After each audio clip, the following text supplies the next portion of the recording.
I am Simone, 32 years old, and a trauma nurse practitioner. My future mother-in-law uninvited me from her prestigious Christmas Gala. She looked me dead in the eye across her mahogany dining table and said, I did not fit in with high society because I was just a healthcare worker. I simply replied that I understood. That same night, I was working the Christmas Eve night shift in the emergency room. At exactly midnight, a woman suddenly collapsed at the gala and I saved her life. 2 days later, her son called to thank me. That was when I discovered the truth. The woman I saved was the billionaire investor my fiancé and his mother were desperately trying to scam. If you have ever had to deal with toxic in-laws who thought they could step on you to elevate themselves, hit that like and subscribe button. You are going to want to hear how I dismantled their fake empire brick by brick. The smell of roasted lamb and expensive red wine filled the dining room of Vivian's sprawling estate. It was Sunday dinner, a sacred tradition in my fiancé Trey's family. From the outside, the massive brick house in the most exclusive neighborhood in Atlanta screamed old money. Inside it was a fortress of pretension and high society expectations. The chandelier above us sparkled, casting a warm glow over the fine china and crystal glasses. But the atmosphere was anything but warm. I sat quietly next to Trey, my hands resting in my lap, feeling the familiar weight of Vivian's judgmental stare. She sat at the head of the table, draped in designer silk, swirling her wine glass with calculated precision. Beside her sat Dominique, Trey's younger sister, the undisputed golden child who called herself a luxury event planner. Next to Dominique was her husband, Jamal, a smooth-talking man who constantly boasted about his latest technology ventures. The conversation had been centered around the upcoming Christmas Gala. It was the social event of the season hosted by the local elite, and Vivian was the chairwoman of the organizing committee. I had already bought a beautiful dress for the occasion, a deep emerald green gown that took a significant portion of my savings. I had endured months of Vivian's passive-aggressive comments just to stand by Trey's side at this event, knowing how important it was for his career in wealth management. He needed to network, and I wanted to support him. Vivian set her wine glass down. The sharp clink against the glass table silenced the room. She reached into her designer handbag and pulled out a thick, cream-colored envelope. She slid it across the polished wood, stopping it right in front of Trey. Then, with a swift and deliberate motion, she reached across my plate and snatched the silver-embossed gala ticket that had been sitting near my water glass. I froze, my eyes moving from her hand back to her face. I am making an executive decision, Vivian announced. Her voice was loud and clear, engineered to echo off the high ceilings. This gala is for the absolute elite of our community. We are hosting federal judges, prominent politicians, and top-tier investors. It is a highly curated environment. I looked at Trey, expecting him to say something. He just stared at his plate, suddenly very interested in his mashed potatoes. I turned my attention back to Vivian. I am not sure I understand, I said evenly, keeping my voice perfectly calm. I have been on the guest list for 3 months. I already have my dress and my hospital shifts are covered. Vivian let out a sharp, condescending laugh. It was the kind of laugh meant to make you feel tiny and insignificant. Simone, let us be completely honest here. You are a sweet girl, but you do not belong in these circles. Your scrubs smell like rubbing alcohol and struggle. The insult hung in the air, heavy and toxic. Dominique covered her mouth to hide a smirk, and Jamal let out a low chuckle, shaking his head as he sliced into his lamb. I felt a familiar heat rising in my chest, but I forced my breathing to remain steady. I refused to give them the satisfaction of seeing me upset. I am a trauma nurse practitioner, I corrected her. I save lives for a living. I do not see how that is something to be ashamed of. Vivian waved her manicured hand dismissively. It is labor, Simone. It is blue-collar work disguised with a fancy title. The people at this gala come from generational wealth. They build empires. They shape the economy. You clock in for hourly wages. You would be completely out of your depth, and frankly, you would embarrass Trey. He needs to secure funding for his new investment portfolio tonight. He cannot be distracted by having to explain why his fiancé works the night shift at a public hospital. I turned to Trey again. The silence from the man I was supposed to marry was deafening. Trey, are you going to say something about this? I asked, my voice dropping an octave. Trey shifted uncomfortably in his seat. He loosened his collar and finally looked up, though he avoided my direct gaze. Look, Simone, Mom has a point. This event is critical for my business. Julian Sterling is going to be there. He is managing his mother Beatrice Sterling's venture capital fund. If I can just get 5 minutes with him, I can secure millions in backing. I need to look the part. I need to be perceived as a power player. And standing next to me diminishes your power, I stated. It was not a question. It was a cold, hard realization of the truth I had been avoiding for 2 years. Trey sighed, putting on his best pleading expression. You know I love you, baby, but you have to take one for the team on this one. It is just one night. Mom is giving your ticket to the district attorney's daughter. She is going to accompany me as a networking associate. It is purely business. It makes me look highly connected. Just sit this one out. A networking associate. He was replacing me with another woman to look more impressive to a group of strangers. The disrespect was so blatant, so meticulously calculated, that it went beyond mere insult. It was a complete invalidation of my worth. Dominique leaned across the table, her diamond bracelets clinking. Do not take it personally, Simone. You just do not fit the aesthetic. You can use the night to catch up on sleep. I am sure those 12-hour shifts are exhausting. Jamal snickered again, raising his glass to his lips. I sat there for a long moment. I looked at the extravagant spread of food, the expensive decorations, and the 4 people sitting around me who valued status over human connection. I thought about the thousands of dollars I had contributed to this family. I thought about the emergency loan I gave Trey when his car was about to be repossessed. I thought about the late nights studying for my doctorate while pulling double shifts to ensure we had financial stability because Trey's commission checks were always mysteriously delayed. I did not cry. I did not scream. The anger inside me crystallized into something sharp and dangerous. I slowly placed my linen napkin on the table. I stood up, pushing my heavy oak chair back. The scraping sound echoed in the quiet room. Vivian watched me with a triumphant gleam in her eye, clearly expecting me to run out of the house in tears. Instead, I picked up my water glass and took a slow, deliberate sip. I set the glass down and looked directly at Vivian. You are right, I said, my voice deadpan and lethal. I definitely do not fit in here. Because the struggle you smell on me is the scent of actually working for a living instead of pretending to have money you do not possess. Vivian's smug smile vanished. Excuse me, she snapped, her posture rigid. I turned my attention to my fiancé. I hope the district attorney's daughter is ready to pay for your lifestyle, Trey, because I am done footing the bill for your illusions of grandeur. I understand exactly what my role was in this family. I was the financial safety net. I was the stable income you all relied on while you played pretend in high society. Trey stood up, panic flashing across his face. Simone, keep your voice down. You are being irrational. I am being perfectly clear, I countered. I reached for my left hand and slid the diamond engagement ring off my finger. I tossed it onto his plate.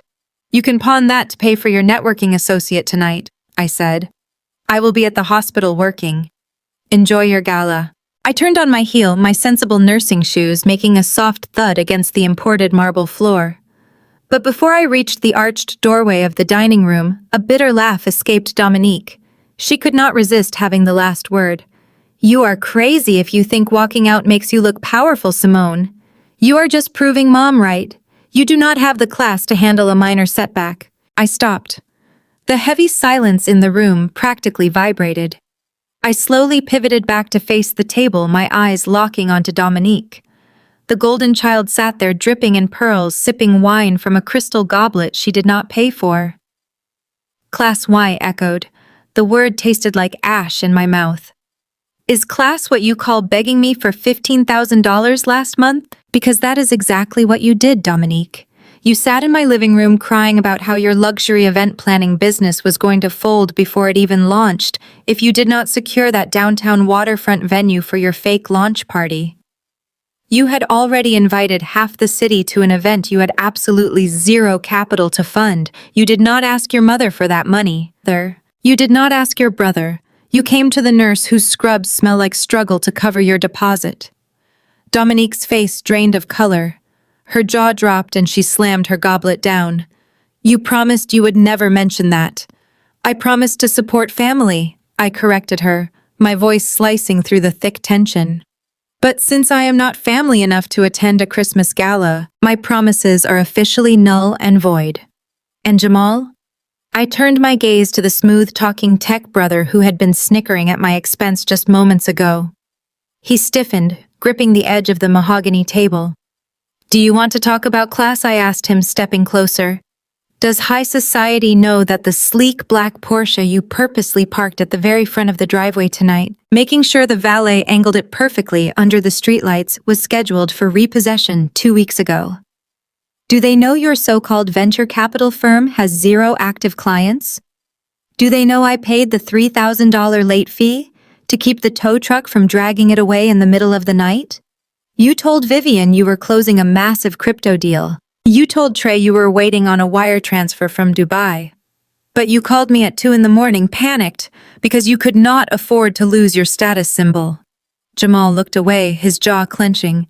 He refused to meet my eyes or Trey's shocked expression. Simone, that is enough, Vivian bellowed, slamming both her hands flat on the table. She rose from her high-backed chair, her chest heaving with indignation. The facade of the poised matriarch was entirely gone. How dare you speak to my children this way in my home? You are disrespecting your elders. You are disrespecting this family. We allowed you into our inner circle.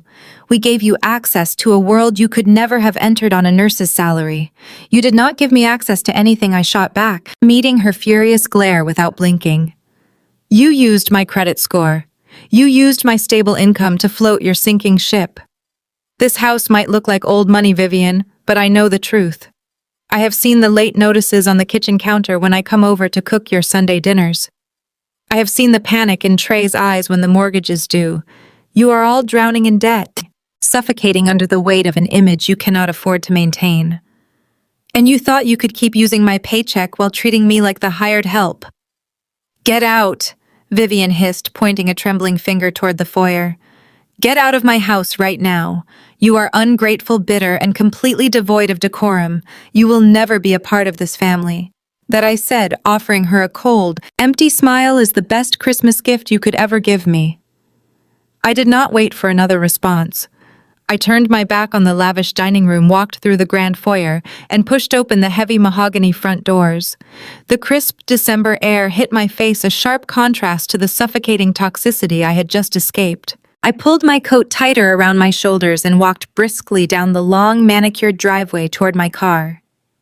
Simone, wait, stop walking. Trey's voice echoed down the driveway, his expensive leather shoes slapping loudly against the pavement as he chased after me. I reached my modest, practical sedan, a car your mother constantly ridiculed for being too ordinary for her driveway. I unlocked the driver's side door and tossed my bag onto the passenger seat. Before I could slide behind the steering wheel, Trey grabbed my arm, forcing me to face him. He was breathing heavily, his eyes wide with a frantic, desperate energy. He held out his hand. Sitting in his palm was the diamond engagement ring I had left on his dinner plate. You cannot do this, Trey said, trying to push the ring back into my hand. You are overreacting. You are letting your pride destroy everything we have built. Put the ring back on, Simone. We need to talk about this reasonably. I yanked my arm away from his grasp. There is nothing reasonable about what just happened in there, Trey. Your mother humiliated me. She stripped me of my dignity so she could hand my ticket to a politician's daughter, all to make you look like a power player. And you sat there and let her do it. I am trying to secure our future. Trey raised his voice, frustration bleeding into his tone. Why can you not see the bigger picture? This is not about you. This is about Julian Sterling. He manages a $1 billion venture capital fund.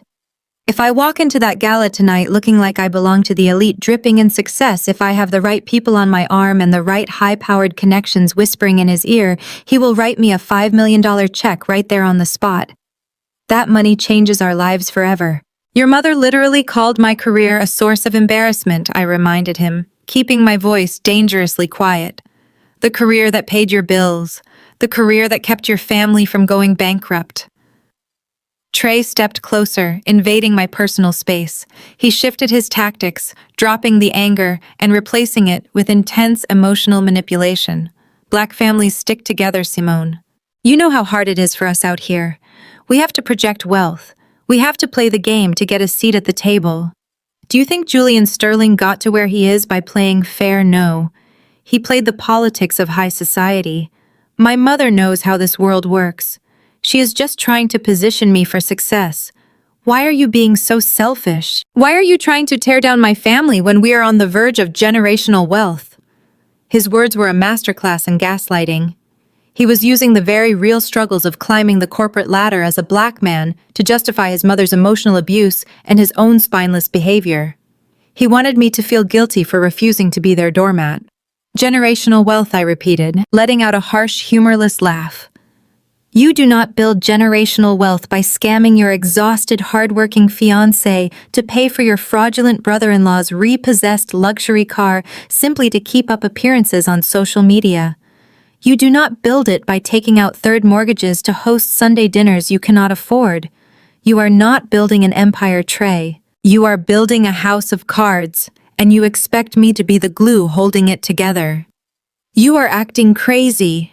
Trey snapped his mask, slipping again. You are acting like a bitter, jealous woman because my mother told you a hard truth. You do not know how to network. You do not know how to dress for these events. You would have stood in the corner of that ballroom looking completely out of place, and it would have cost me my one shot with Julian Sterling. I am asking you to play your part, support your man, hold down the fort while I go out and secure the bag for us. My part. I stared at the man I had loved for 5 years. I looked at his tailored suit bought with my credit card. I looked at the panic sweating through his designer cologne. I felt absolutely nothing for him anymore. The illusion was completely shattered. I am not your placeholder, I told him, stepping back toward my open car door. I am not your bank account, and I am certainly not a prop for your fake elite lifestyle. Trey thrust his hand out again, trying to force the engagement ring onto my finger. Take the ring, Simone. Stop embarrassing us both out here in the driveway. Go to the hospital, do your shift, and we will talk about this tomorrow, when you have calmed down and realized how foolish you are being. I looked down at the ring, a 2-carat diamond that he had bragged about to all his friends, claiming he bought it after a massive stock market win. The pathetic truth was he had put it on a high-interest payment plan at a jewelry store in the mall, and I had been quietly paying the exorbitant monthly installments for the entire last year, just to protect his fragile ego. I took the ring from his palm. Trey let out a breath of relief, a smug smile forming on his lips, thinking he had successfully manipulated me back into submission, thinking I had accepted my place. Instead of putting it on my finger, I reached into his open jacket pocket and pulled out his car keys. He drove a luxury sedan he could barely afford to fuel. I pressed the unlock button on his key fob, walked over to his car parked next to mine, opened the driver's side door, and dropped the engagement ring directly into his cup holder. Keep it, I said, tossing his keys onto the driver's seat. You might need to pawn it to pay Dominique's rent next month. Or maybe you can use it to impress Julian Sterling. I walked back to my car, ignoring his furious shouting. I slid into the driver's seat, started the engine, and rolled down the window just enough to deliver my final words to him. Have fun at the gala, Trey. Try not to choke on all that fake wealth. I put the car in drive and accelerated down the street, leaving him standing alone in the freezing December air. My heart was pounding against my ribs, but for the first time in years, I felt incredibly light. I turned the heater on high, gripping the steering wheel as the adrenaline surged through my veins. The bitter tears of rejection never came to my eyes. There was absolutely no grief left in my soul to give them. I drove straight toward the hospital, focusing my mind entirely on the 12-hour night shift ahead of me in the trauma center. I had real, tangible lives to save tonight, and absolutely none of them belonged to the toxic parasitic family I had just left behind in my rearview mirror. I parked my practical sedan in the massive employee parking structure of the Metropolitan Hospital, the harsh fluorescent lights washing over the concrete pillars. The cold winter air bit at my cheeks as I walked briskly toward the emergency department entrance, my sensible nursing shoes carrying me away from the superficial drama of high society and into a realm where reality was measured in heartbeats and oxygen saturation. I swiped my identification badge at the double doors and crossed the threshold into the trauma center. The transition was immediate and visceral. The sterile scent of antiseptic, the rhythmic beeping of cardiac monitors, and the urgent overlapping voices of medical personnel replaced the intoxicating aroma of expensive roasted lamb and the hollow laughter of Vivian's dining room. I bypassed the staff break room entirely and marched directly to the central command station. I pulled on my crisp medical coat, grabbing my stethoscope and securing it around my neck. In this brightly lit, chaotic environment, I was not a marginalized fiancé or a networking liability to be hidden away. I was the lead trauma nurse practitioner on the night shift. I was the apex predator of this high-stakes medical ecosystem. The charge nurse, a seasoned professional named Marcus, handed me the digital triage tablet the moment I approached the desk. The emergency room was already operating at maximum capacity, a typical scenario for Christmas Eve. We were managing the aftermath of severe motor vehicle collisions, alcohol-induced traumas, and critical respiratory failures. I immediately began directing the flow of the department, barking precise orders to the nursing staff, reallocating critical resources, and shifting the most unstable patients into the primary trauma bays. Within 15 minutes of my arrival, the emergency medical services radio blared overhead, cutting through the ambient noise of the busy floor. Dispatch reported a priority 1 incoming trauma. A 22-year-old male victim with a penetrating gunshot wound to the right upper quadrant.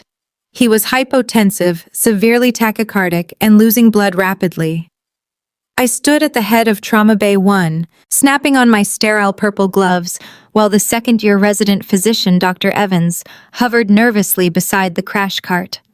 The paramedics crashed through the electronic doors, pushing the heavy gurney while shouting the latest vitals. His blood pressure was 70/40. His heart rate was 140 beats per minute, and his respirations were rapid and shallow. I took absolute control of the room the second the gurney locked into place. "Transfer the patient on my count," I commanded, my voice projecting clearly over the chaos. 1, 2, 3. We shifted the bleeding man onto the trauma bed. Dr. Evans, secure the airway and prepare your equipment for rapid sequence intubation. Marcus, I need 2 large-bore intravenous lines established immediately. Initiate the massive transfusion protocol and bring me uncross-matched O-negative blood right now. I reached for the portable ultrasound probe to perform a focused assessment, with sonography for trauma rapidly scanning the patient's abdomen to locate the source of internal bleeding. The screen illuminated with stark gray contrast. "The Morrison pouch shows significant free fluid," I announced to the room. "We have a massive hemoperitoneum. Call the trauma surgeon on call and tell the operating room to prep for an immediate exploratory laparotomy. I also need a chest tube setup prepared on the right side." I glanced over at the young resident. He was fumbling clumsily with the laryngoscope, his hands visibly shaking under the intense pressure of managing a crashing patient. I stepped in seamlessly, taking the metal instrument from his trembling grip. "You are hesitating, Evans," I said sharply, but with professional instruction. "Watch the vocal cords, visualize your target, and advance the endotracheal tube with confidence." I secured the compromised airway in seconds, confirming proper placement with end-tidal carbon dioxide capnography. The orchestrated chaos around me was my sanctuary. I meticulously monitored the aggressive fluid resuscitation, administered push-dose pressors to maintain adequate cerebral perfusion, and stabilized the dying man just as the attending trauma surgeon burst through the swinging doors to transport him up to the surgical suite. I stripped off my bloodied gloves, washed my hands with stinging antibacterial soap, and pivoted instantly to the next crisis awaiting my attention. I managed a severe asthmatic patient, requiring continuous albuterol nebulizer treatments and intravenous magnesium sulfate. I treated a hypothermic unhoused man who needed warmed saline fluids and a thermal regulating blanket. I stabilized a critical diabetic ketoacidosis patient, carefully calculating a specialized insulin drip while managing aggressive potassium replacement protocols. I analyzed complex arterial blood gases, calculated anion gaps, and titrated powerful vasoactive medications with absolute mathematical precision. I was the central conductor of a life-and-death symphony, managing complex human pathophysiology, while the arrogant elites at Vivian's holiday gala likely clinked their crystal champagne flutes, completely oblivious to the raw, visceral reality of saving human lives. The stark contrast between my grueling, highly technical profession and Vivian's dismissive, ignorant description of my work only fueled my hyper-focused clinical drive. She called this blue-collar labor. She called my career a source of embarrassment. But standing in this brightly lit, sterile room, my advanced clinical judgment was the only barrier standing between these fragile patients and the hospital morgue. I moved relentlessly from bay to bay, consulting with attending physicians, guiding the junior residents, and ensuring my dedicated nursing staff had the robust support they needed to execute their critical life-saving tasks. The hours blurred together in a continuous demanding stream of rapid diagnostic challenges and aggressive therapeutic interventions. At exactly midnight, the glaring red emergency phone at the central nursing station shattered the brief deceptive lull in the trauma department. Marcus grabbed the receiver, his facial muscles tightening severely as he processed the incoming dispatch information. He slammed the heavy plastic phone down on the receiver and looked directly across the desk at me. "We have a catastrophic priority. One incoming," he announced urgently. "VIP status." An elderly female patient suddenly collapsed at the winter solstice gala downtown. Cardiopulmonary resuscitation was initiated briefly by panicked bystanders, and she somehow regained a spontaneous pulse. However, she is currently unresponsive, profoundly hypotensive, and in severe respiratory distress. Estimated time of arrival is exactly 2 minutes. I immediately cleared Trauma Bay 2 of all unnecessary personnel. Bring the primary crash cart, set up the video glidescope, and pull a central venous line kit right now. I ordered, my adrenaline surging. The heavy double doors crashed open violently, and the city paramedics rushed into the bay, flanked by a chaotic swarm of panicked private security guards wearing tailored black suits. I recognized the unresponsive woman on the rolling gurney immediately. Even pale, sweating, and struggling desperately for air, Beatrice Sterling was a legendary, unmistakable figure in our community. She was the self-made billionaire philanthropist and ruthless venture capitalist that Trey and Vivian were so desperately trying to impress tonight. She was wearing a magnificent silver sequined evening gown, which was now unzipped and pushed carelessly aside to accommodate the sticky cardiac monitor leads and emergency defibrillator pads on her chest. Her breathing was a horrific, ragged wheeze that echoed through the trauma bay.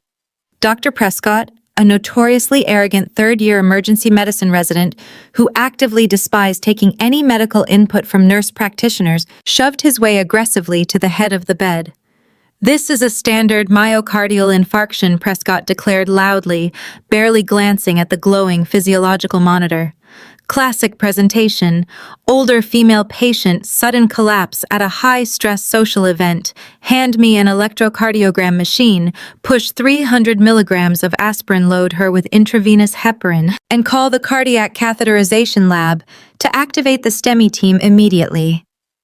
I stared intently at the glowing monitor, and then my eyes locked onto Beatrice's rapidly swelling face and the distinct angry red urticarial rash spreading aggressively across her exposed chest and delicate neck.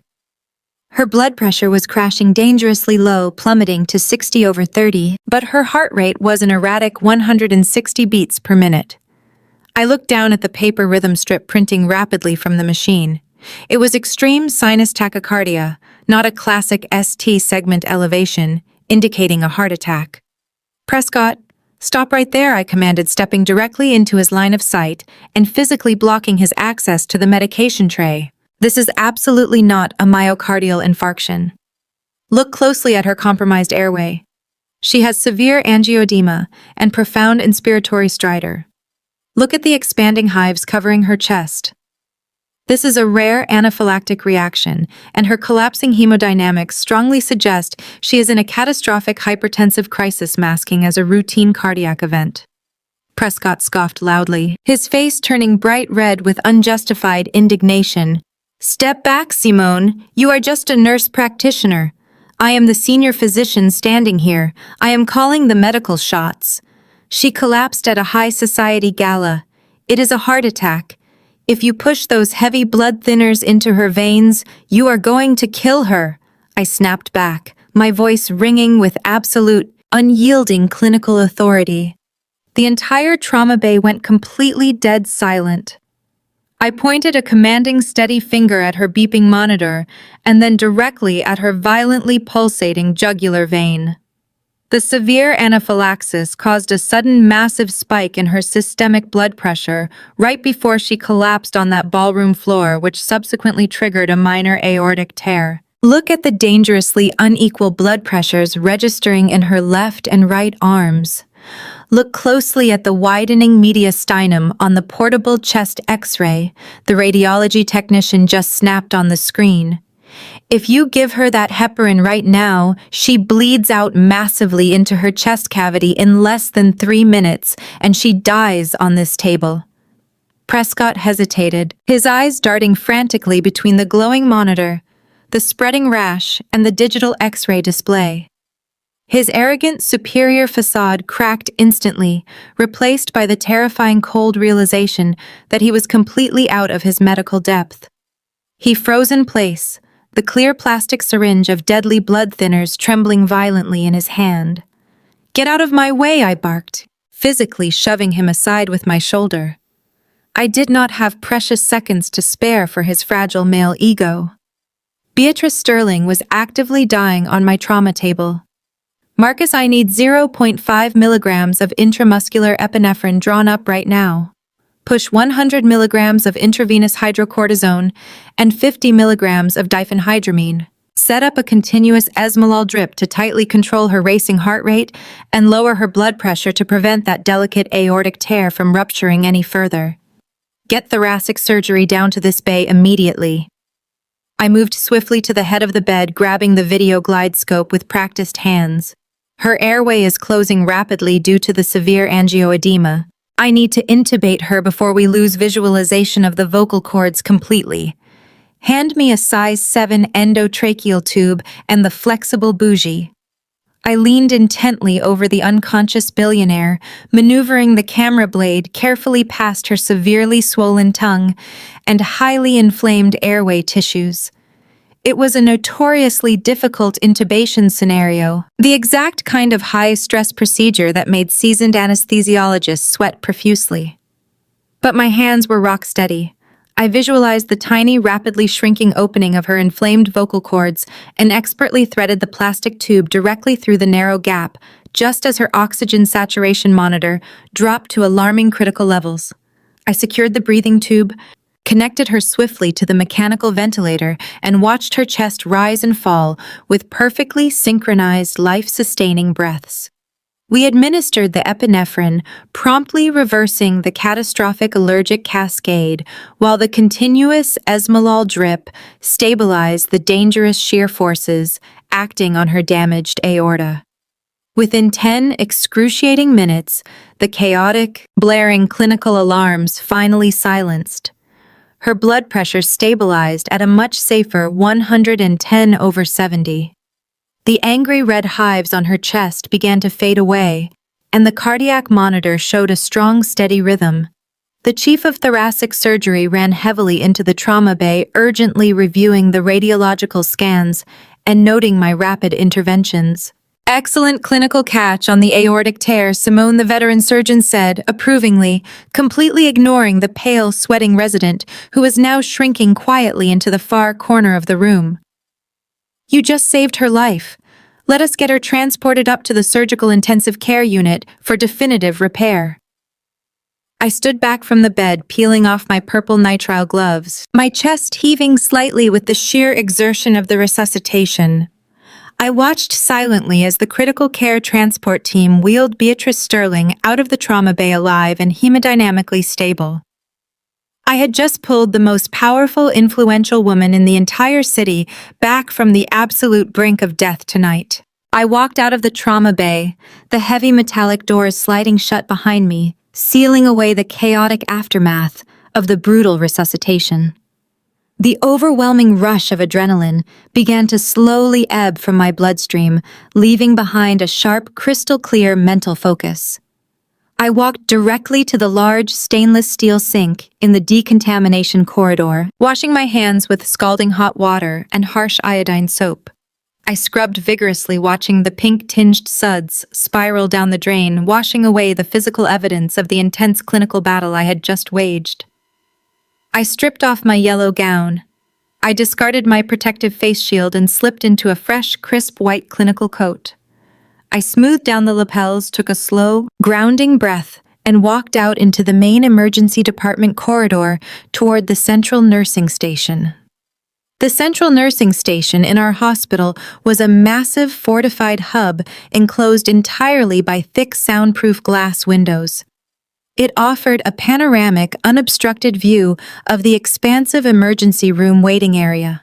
As I approached the secure desk to chart my detailed procedural notes on Beatrice Sterling, a sudden chaotic commotion erupted near the main hospital entrance.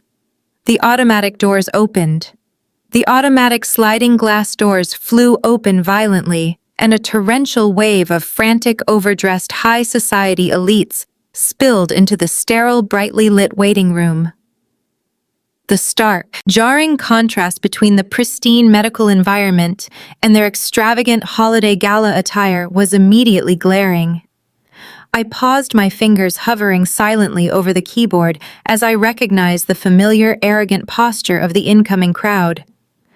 Leading the frantic procession was my future mother-in-law, Vivian.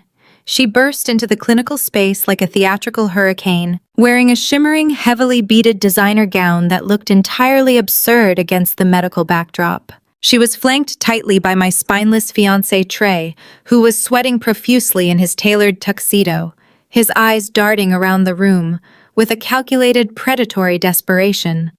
But it was the man walking briskly behind them who instantly commanded the entire room. Julian Sterling, the ruthless venture capitalist, and Beatrice's billionaire son strode through the entrance with a terrifying, palpable aura of absolute power and barely suppressed panic. His expensive cashmere overcoat was thrown hastily over his tuxedo. I stepped back into the shadows of the elevated nursing station, leaning silently against the tall wooden desk counter, watching closely. I was completely invisible to them behind the glare of the reinforced glass. I crossed my arms over my chest and watched the spectacle unfold with cold, detached fascination. Julian bypassed the triage desk completely, his jaw clenched so tightly a muscle twitched visibly in his cheek. He began pacing aggressively across the waiting room floor, his heavy designer shoes clicking sharply against the linoleum. Vivian positioned herself strategically in the absolute center of the room, ensuring she remained the focal point of the dramatic scene.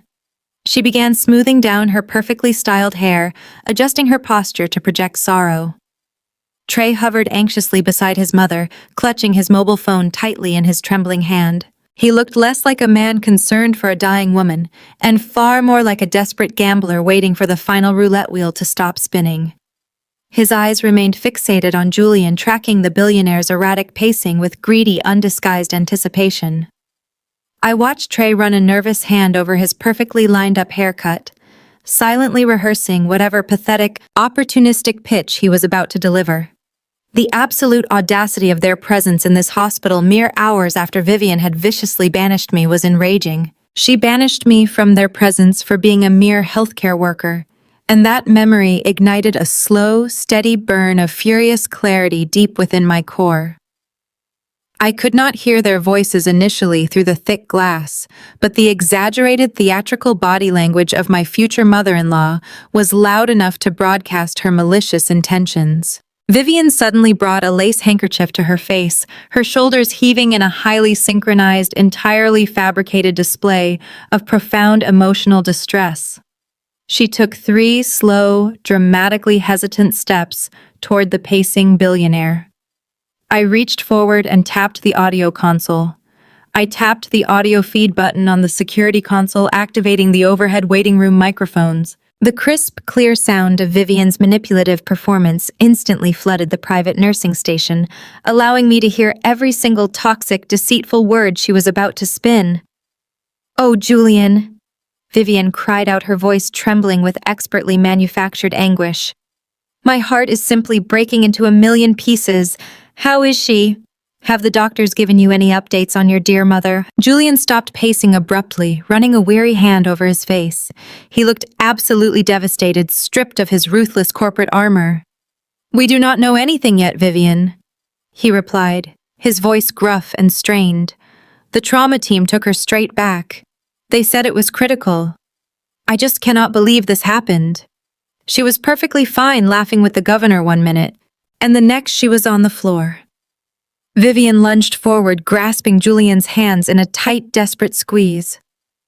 "It was a terrifying tragedy, Julian," Vivian sobbed, tilting her head back to ensure the harsh hospital lighting caught the artificial tears pooling in her eyes.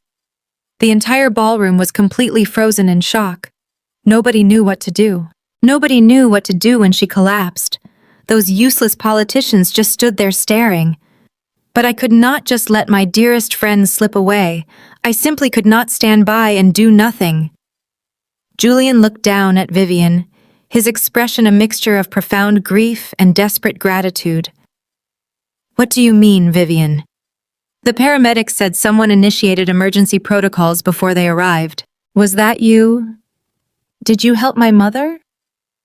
I narrowed my eyes, leaning closer to the thick glass window. Vivian let out a dramatic, shuddering breath, pressing her hand dramatically against her chest, performing perfectly. "Oh, Julian, I did not even think about the consequences. I threw myself right onto the hard ballroom floor. I dropped to my knees beside her. She was not breathing, Julian. She was turning completely blue. I had to take immediate action. I started performing chest compressions with all my strength.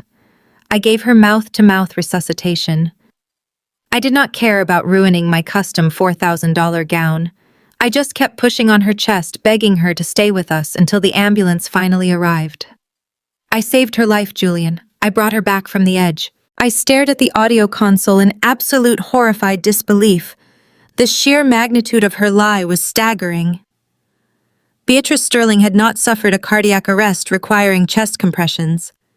She had suffered a severe anaphylactic shock, triggering a hypertensive crisis and a highly delicate aortic tear. If Vivian had actually performed aggressive chest compressions on a patient with a tearing aorta, the blunt force trauma would have instantly ruptured the compromised blood vessel, killing Beatrice right there on the ballroom floor. Vivian was claiming credit for a medical intervention she never performed, describing a treatment that would have been lethal. She was building her entire social and financial empire on a foundation of absolute homicidal fiction. Julian's tough exterior shattered completely. He pulled Vivian into a sudden, fierce embrace, burying his face in her shoulder. "Thank you, Vivian." He choked out, his voice cracking with heavy emotion. "You are an absolute angel. If you had not acted so quickly, if you had not possessed the courage to step in when everyone else panicked, my mother would be dead right now. I will never forget this. I owe you everything." Vivian patted his back consolingly, shooting a swift, triumphant glance backwards. She shot a swift, triumphant glance over his shoulder directly at Trey. Trey returned the look with a wide, greedy grin, silently celebrating the successful execution of their malicious trap. The bait had been completely swallowed. Trey stepped forward, perfectly timing his entrance into the emotional scene. "We are incredibly thankful my mother was standing right next to her. Julian," Trey said, his voice slick with rehearsed sincerity. My mother is a true hero, but she only did what any elite member of our community would do. We consider Beatrice family. Julian stepped back, wiping his eyes, composing himself firmly.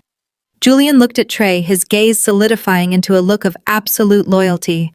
Trey, your mother saved the most important person in my life.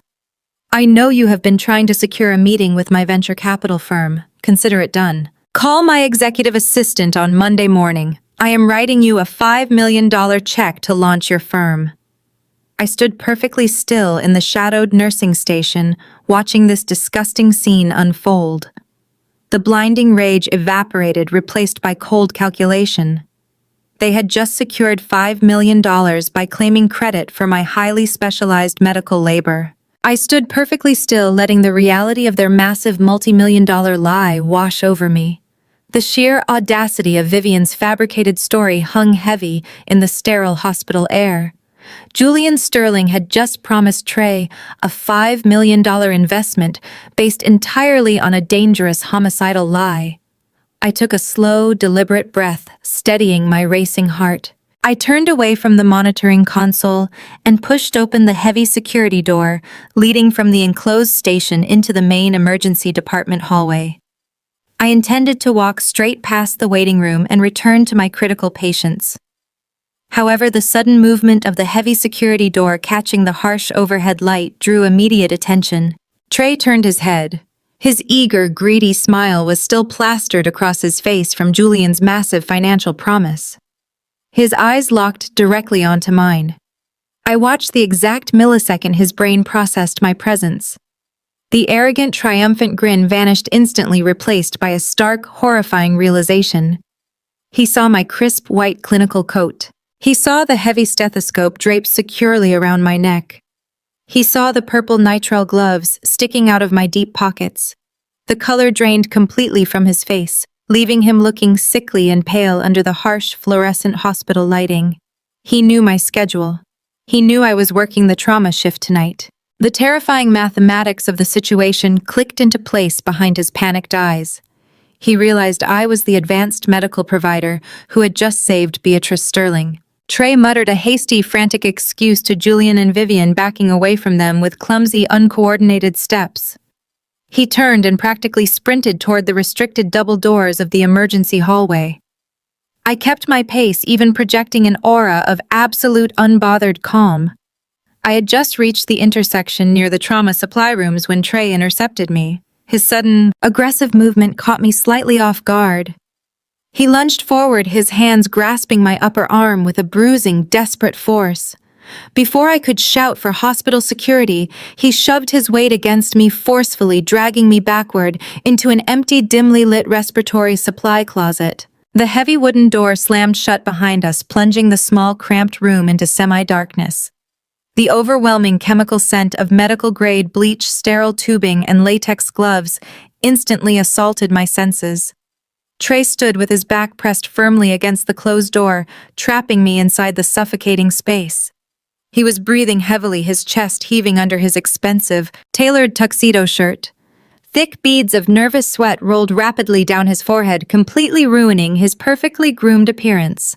The pungent, overwhelming scent of his designer cologne mixed with the acrid smell of pure, unadulterated fear. "What are you doing here?" Trey hissed, his voice trembling with a frantic, vicious energy. He wiped the heavy sweat from his brow using the back of his trembling hand. "You are supposed to be working in the back wards. Why are you standing out there spying on my family?"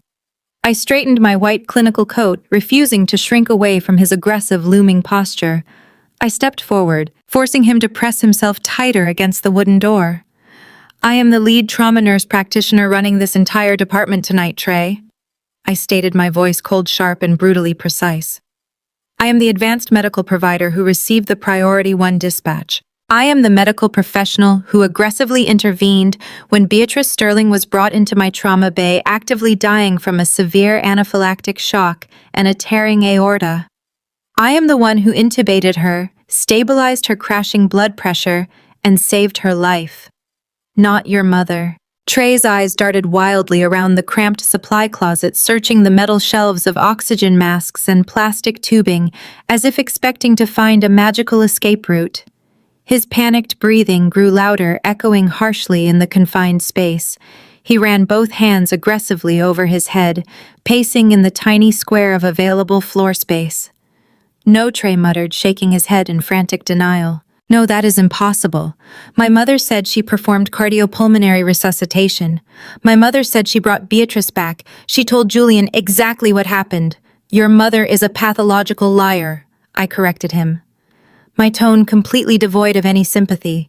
If she had actually performed aggressive chest compressions on a woman suffering from a highly delicate aortic tear, the sheer blunt force trauma would have instantly ruptured the compromised blood vessel.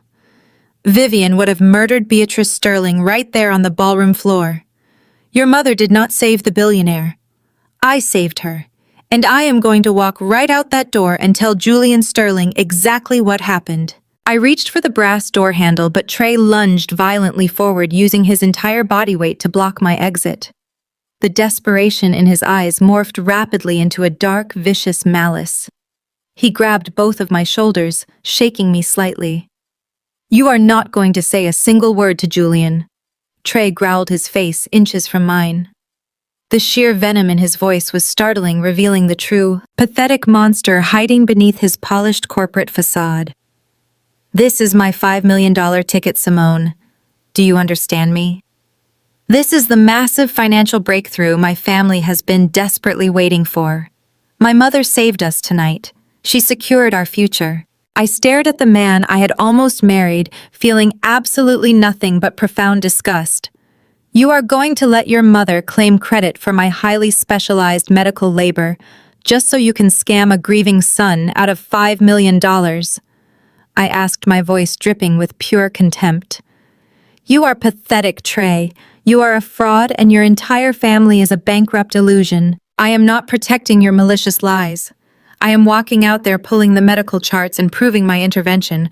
I shoved hard against his chest, but he refused to yield the doorway. "If you ruin this because of your petty ego, I will ruin your entire career," Trey snarled, pointing a shaking, aggressive finger directly in my face. "You think you are so untouchable because you wear that white coat. But you forget who I know. You forget the powerful circles my family moves in. I have close personal connections with the executive board members of this very hospital. I play golf with the chief medical director. If you walk out there and humiliate my mother in front of Julian Sterling, I will personally file a malicious, highly detailed complaint against your medical license." I stood perfectly still, allowing his vicious, desperate threats to wash over me in the cramped, sterile closet. Trey continued his aggressive verbal assault, emboldened by my sudden silence. He leaned closer, spitting his toxic gaslighting directly into my face. "My mother saved Beatrice at that gala, Simone. She kept the woman alive long enough for the ambulance to arrive. All you did was push a few buttons and fill out some routine hospital paperwork. Do not act like you are some kind of medical savior. You are just a bitter, jealous ex-fiancé trying to destroy my family because you could not handle the pressure of high society. If you breathe a single word of this to Julian, I will launch a full-scale legal and professional attack on you. I will drag your name through the mud. I will tell the medical board you are unstable, vindictive, and dangerous to patients. You will lose your license, your job, and your precious doctoral program." His threats were completely baseless, but the sheer sociopathic lengths he was willing to go to protect his $5 million scam were staggering. I analyzed his sweating, frantic face. I realized immediately that fighting him right here, locked in a dark supply closet without my strategic pieces firmly in place, was a severe tactical error. He was a cornered, desperate animal. If I walked out into that waiting room and started a shouting match with Vivian and Trey in front of Julian Sterling without holding the absolute, undeniable hard evidence in my hands, I would look exactly like the unstable, bitter woman they were trying to paint me as. Julian was emotionally compromised, desperately grateful to Vivian. He would believe the wealthy socialite over the stranger in the hospital scrubs. I needed to be colder. I needed to be far more calculated. I needed to let them build their fraudulent empire so high that the inevitable fall would shatter them completely. I dropped my shoulders, softening my rigid posture. I lowered my gaze to the scuffed linoleum floor, actively feigning total submission. I let out a long, defeated sigh, playing the role of the broken, intimidated ex-fiancé perfectly. I let my voice tremble slightly, just enough to sell the performance. "Okay, Trey," I whispered, keeping my eyes fixed firmly on the ground. "Okay, you win. I will not say anything to Julian. I will stay quiet." The aggressive defensive tension instantly drained out of Trey's body. He let out a massive, shuddering breath of profound relief. His arrogant, superior smirk slowly returned to his sweating face. He believed he had won. He actually believed his pathetic threats had successfully broken my spirit. He reached out and condescendingly patted my shoulder, smoothing out the fabric of my clinical coat. "I knew you would eventually see reason," Simone, Trey said, his voice returning to that slick, patronizing tone he used when closing a business deal.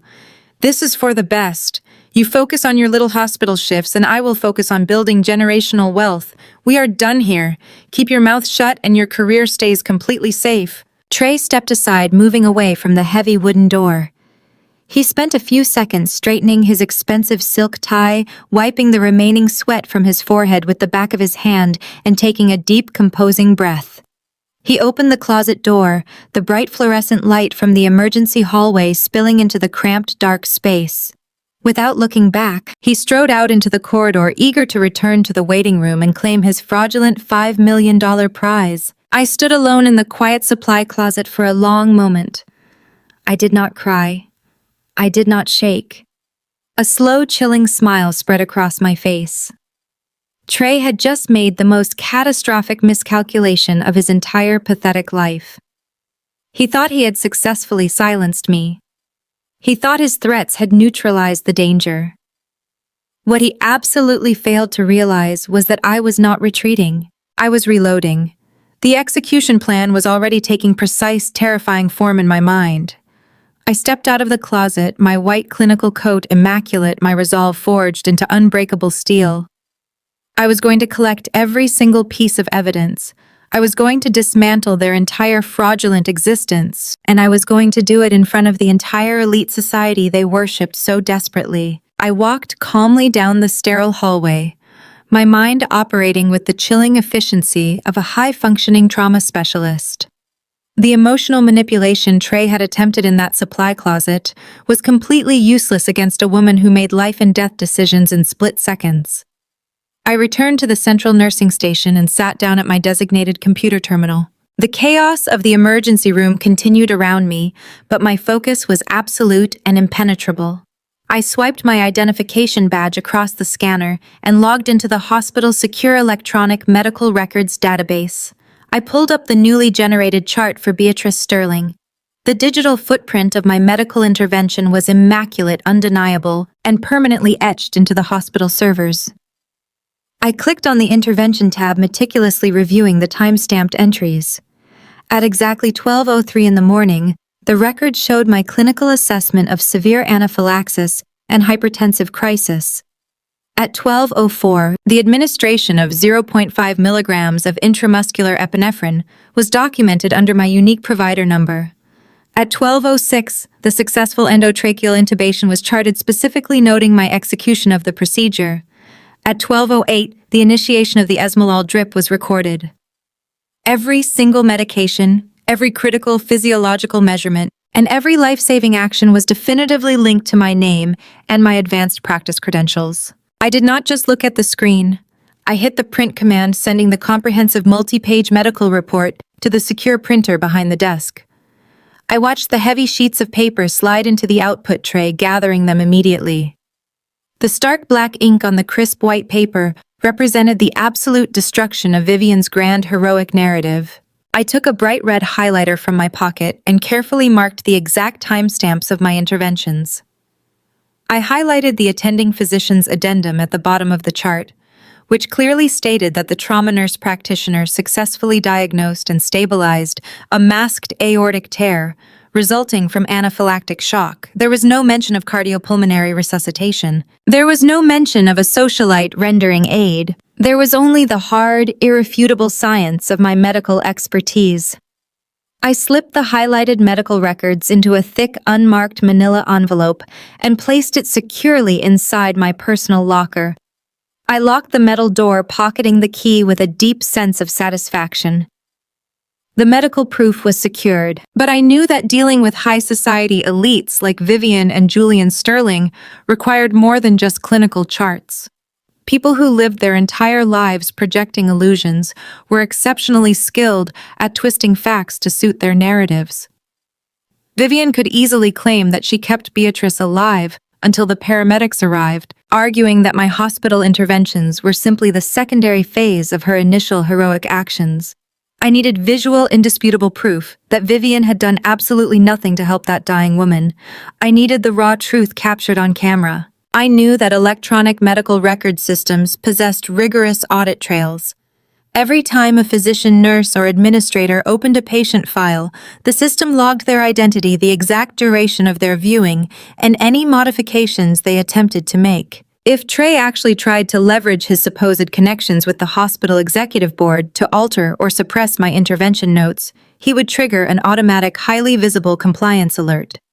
The federal regulations governing patient data privacy meant that his arrogant threats were fundamentally toothless. He could not erase my signature. He could not erase my timeline. The truth was cryptographically sealed within the hospital's central mainframe. I smiled at the sheer ignorance of his threats.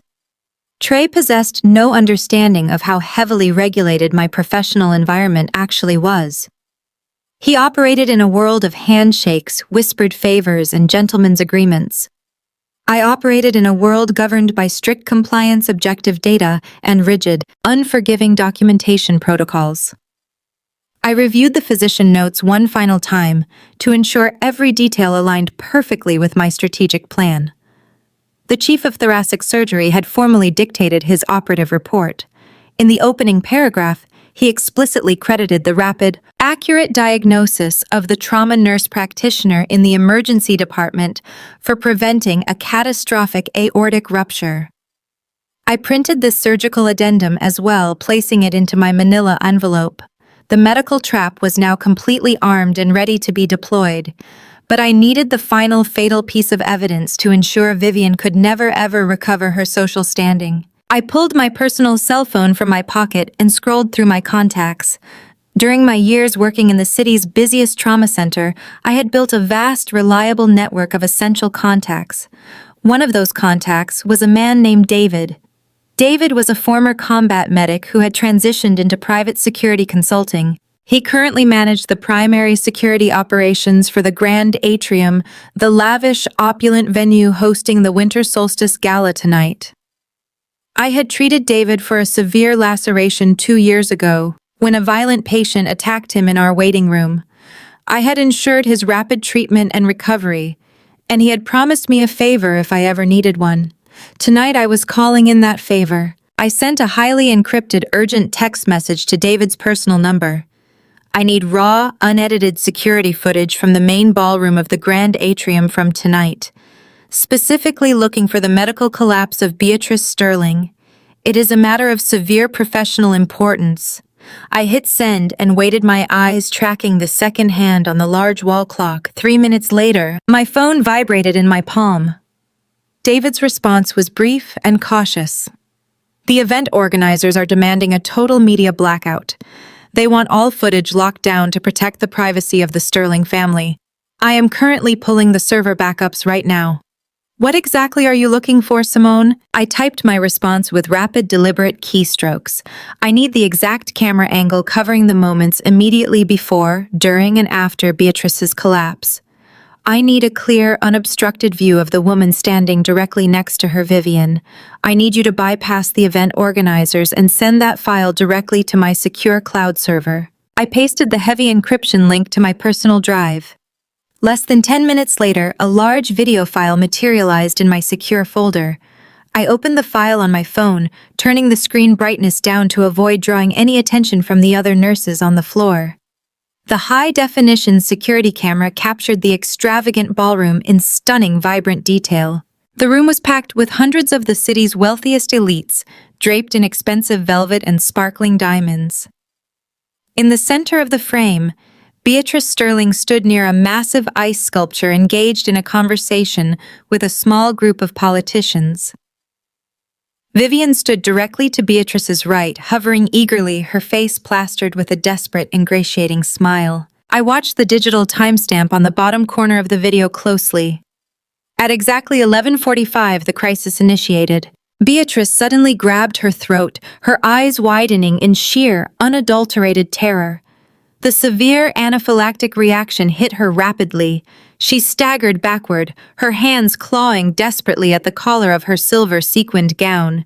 She crashed hard onto the polished marble floor, her body convulsing as she fought violently for a single breath of air. The surrounding crowd immediately erupted into sheer panic. Guests scattered, shouting and retreating from the medical emergency. But my eyes remained locked entirely on Vivian. The raw, unedited footage revealed the horrifying, undeniable truth.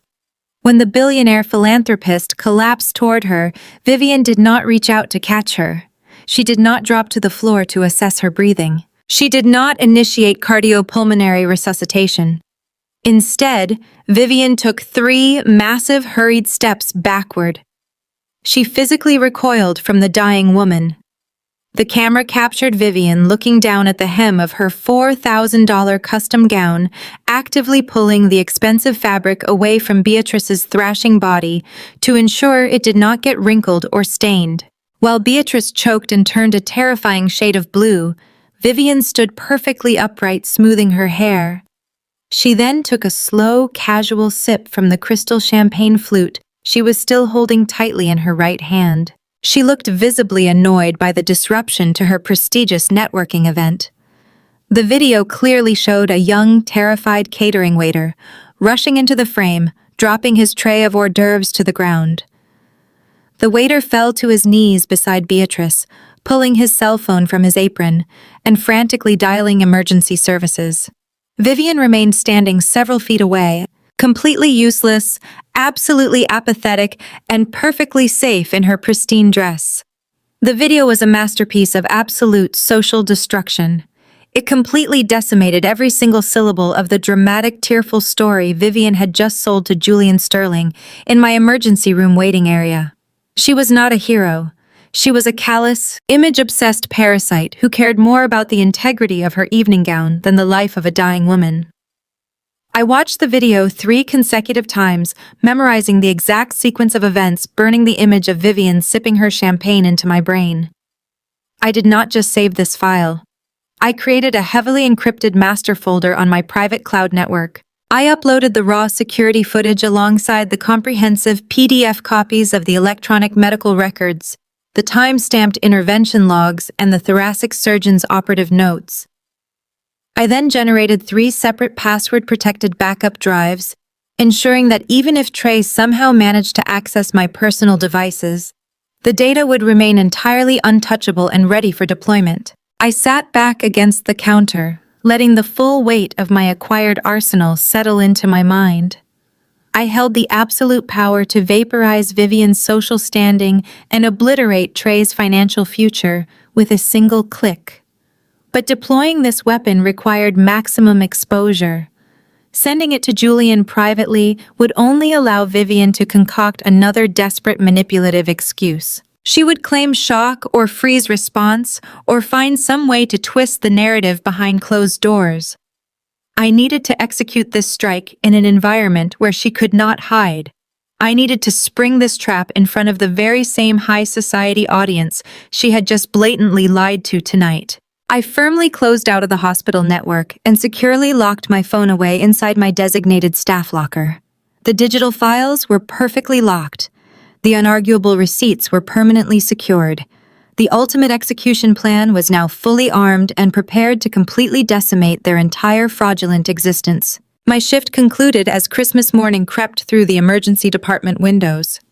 I handed off my patients with clinical precision, betraying none of my explosive revelations. I walked into the freezing parking garage. The adrenaline that sustained me through the resuscitation and my confrontation with Trey finally subsided. In its place, a cold, hyper-focused logic took absolute control of my mind.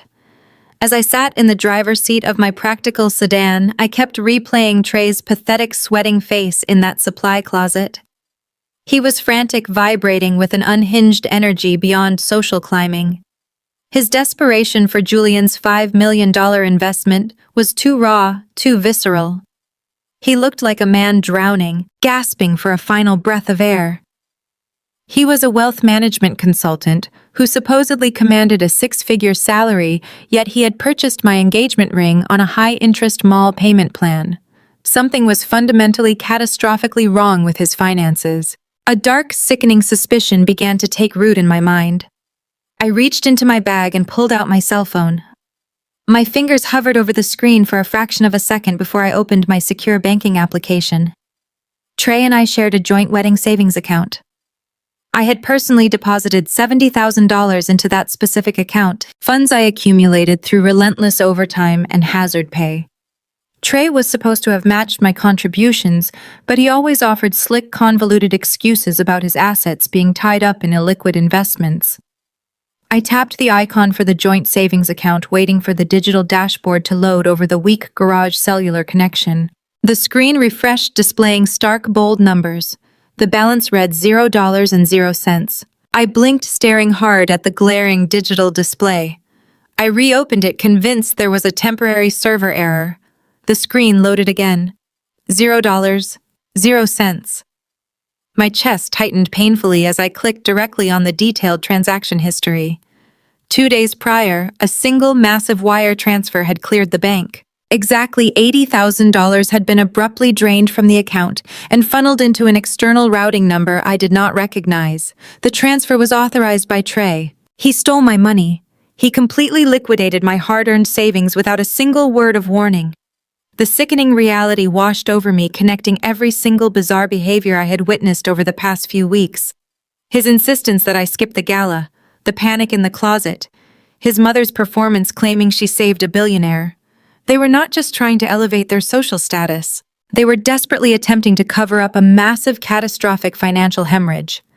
Trey had robbed me blind, and that $5 million check from Julian was his only hope of replacing the stolen funds before I ever noticed they were missing. I did not scream. I did not break down in tears over the stolen money.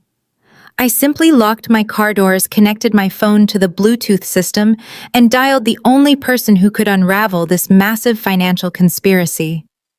My best friend Rochelle was a senior financial auditor. She tracked hidden assets and exposed corporate fraud. It was barely 7 a.m. on Christmas, but she answered on the second ring, her voice instantly alert to the cold urgency in my tone. "Rochelle, I need you to open your encrypted laptop right now," I stated, my voice echoing in the quiet interior of my car. "I need a deep dive audit on Trey, Vivian, and Jamal. I need you to pull every single public property record, every court docket, and every corporate tax filing you can legally access. Trey just drained $80,000 from our joint wedding account via wire transfer. I need you to follow my money and find out exactly where it went." I heard the rapid, familiar clicking of Rochelle's mechanical keyboard over the speakerphone before she even replied. "Give me 2 hours, Simone. I will tear their entire financial existence apart. Drive home, lock your doors, and wait for my call." I drove back to my apartment in a state of absolute unbreakable focus. I sat at my kitchen island waiting for her findings. At exactly 9:30 in the morning, my phone lit up with Rochelle's name. I answered immediately, putting her on speakerphone while I readied a notepad and pen. "Simone, you need to sit down." Rochelle began, her usually professional voice laced with profound shock and disgust. "I have been digging through the municipal property databases and federal court filings. The image your future in-laws project to the world is a complete fabricated lie. They are not old money.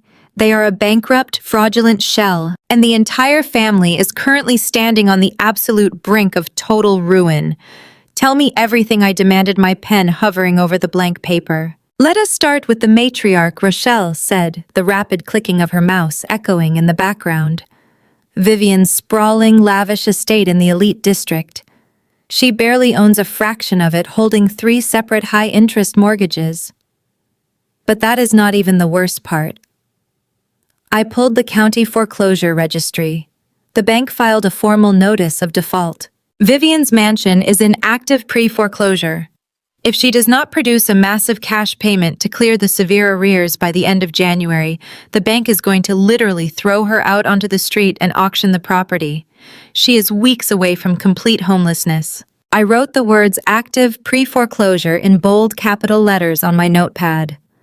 Vivian's wealthy facade, which she used to humiliate my nursing career, was funded by catastrophic debt. What about Jamal? I asked, remembering the sleek black Porsche and his constant boasting about massive technology investments. Jamal is the reason Trey stole your money, Rochelle revealed. I ran his so-called venture capital firm through the federal regulatory databases. He is not a tech entrepreneur. He is currently under active investigation by the Securities and Exchange Commission for operating a massive cryptocurrency Ponzi scheme. The federal government froze his legitimate business accounts last month. But Jamal did not just defraud wealthy investors. He took capital from unregulated underground lenders to stay afloat. Loan sharks, I whispered, the horrifying realization clicking into place. Exactly, Rochelle confirmed grimly. I tracked the routing number from your stolen $80,000. Trey wired your wedding savings directly to a shell holding company notorious for laundering money for violent organized creditors. Jamal owed these underground lenders a massive debt. They were actively hunting him down. Vivian forced Trey to liquidate your savings to pay off the loan sharks and protect Jamal. Your hard-earned money paid the blood debt of a fake tech brother. The sheer magnitude of their betrayal was breathtaking. My fiancé had robbed me to save a criminal. His mother, drowning in severe mortgage debt, had orchestrated the theft while looking down her nose at my working-class career. They had planned to use the $5 million investment from Julian Sterling to quietly replace my stolen $80,000, pay off the crushing mortgage arrears on the mansion, and hire high-powered defense attorneys to keep Jamal out of federal prison. The entire family was a parasitic organism feeding off anyone to sustain their illusions. I have downloaded every single property deed, every SEC filing, and the complete wire transfer routing data, Rochelle stated firmly. I am sending the entire encrypted dossier to your private email right now. You have the absolute proof, Simone. They are broke, desperate, and facing federal indictments. I opened my laptop, watching the massive data file arrive in my inbox. I downloaded the documents, adding them to the secure folder containing the medical records and raw security footage. The arsenal was now complete. I possessed the undeniable power to obliterate their social standing, destroy their financial future, and ensure they face the severe legal consequences of their actions. Thank you, Rochelle, I said softly, my eyes scanning the damning foreclosure notices bearing Vivian's name. You just handed me the match. I'm going to burn their entire fake empire to the ground. I disconnected the call, staring intently at the bright glowing screen of my laptop. Trey thought he could steal from me, gaslight me, and threaten my medical license to protect his fraudulent existence. Vivian thought she could humiliate me and claim credit for my life-saving skills to extract millions from a grieving son. They had severely underestimated the intelligence, resilience, and sheer ruthlessness of the woman they had invited into their home.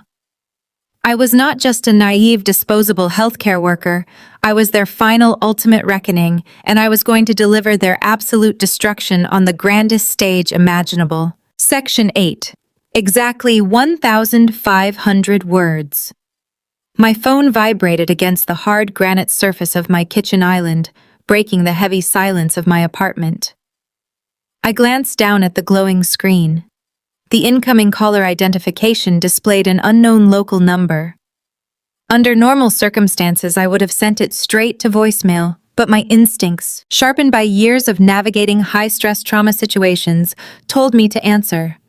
I swiped the green icon and brought the device to my ear. Simone, a deep, authoritative voice stated. It was not a question. It was a command wrapped in expensive silk. This is Julian Sterling. I sat up straight instantly, recognizing the smooth, calculated cadence of the billionaire venture capitalist. I kept my breathing perfectly steady, giving away absolutely nothing. Mr. Sterling, I replied, my tone matching his professional detachment. How did you acquire my personal cellular number? I manage $1 billion fund, Simone. Julian answered, a hint of dark amusement clipping the edge of his words. I make it my absolute business to know everything about the people who cross my path, especially the people who save my mother. The acknowledgement hung in the air. Julian was a notorious corporate shark renowned in the African-American business community for his ruthless due diligence and surgical precision in dismantling hostile takeovers. He did not survive in the elite echelons of high finance by taking people at their word. He verified everything. I pulled the hospital administrative logs this morning, Julian continued, his voice dropping into a dangerous, icy register. I saw the detailed medical charts, Simone. I saw the timestamps, the administered medications, and the surgical addendum. My mother was saved by a highly trained trauma nurse practitioner, executing a flawless intubation and administering epinephrine. She was not saved by a desperate socialite doing clumsy chest compressions in a $4,000 evening gown. A slow, genuine smile spread across my face. Trey and Vivian had severely underestimated the intelligence of the man they were trying to defraud. Your mother suffered a severe anaphylactic shock that triggered a hypertensive crisis and a minor aortic tear, I explained with clinical precision.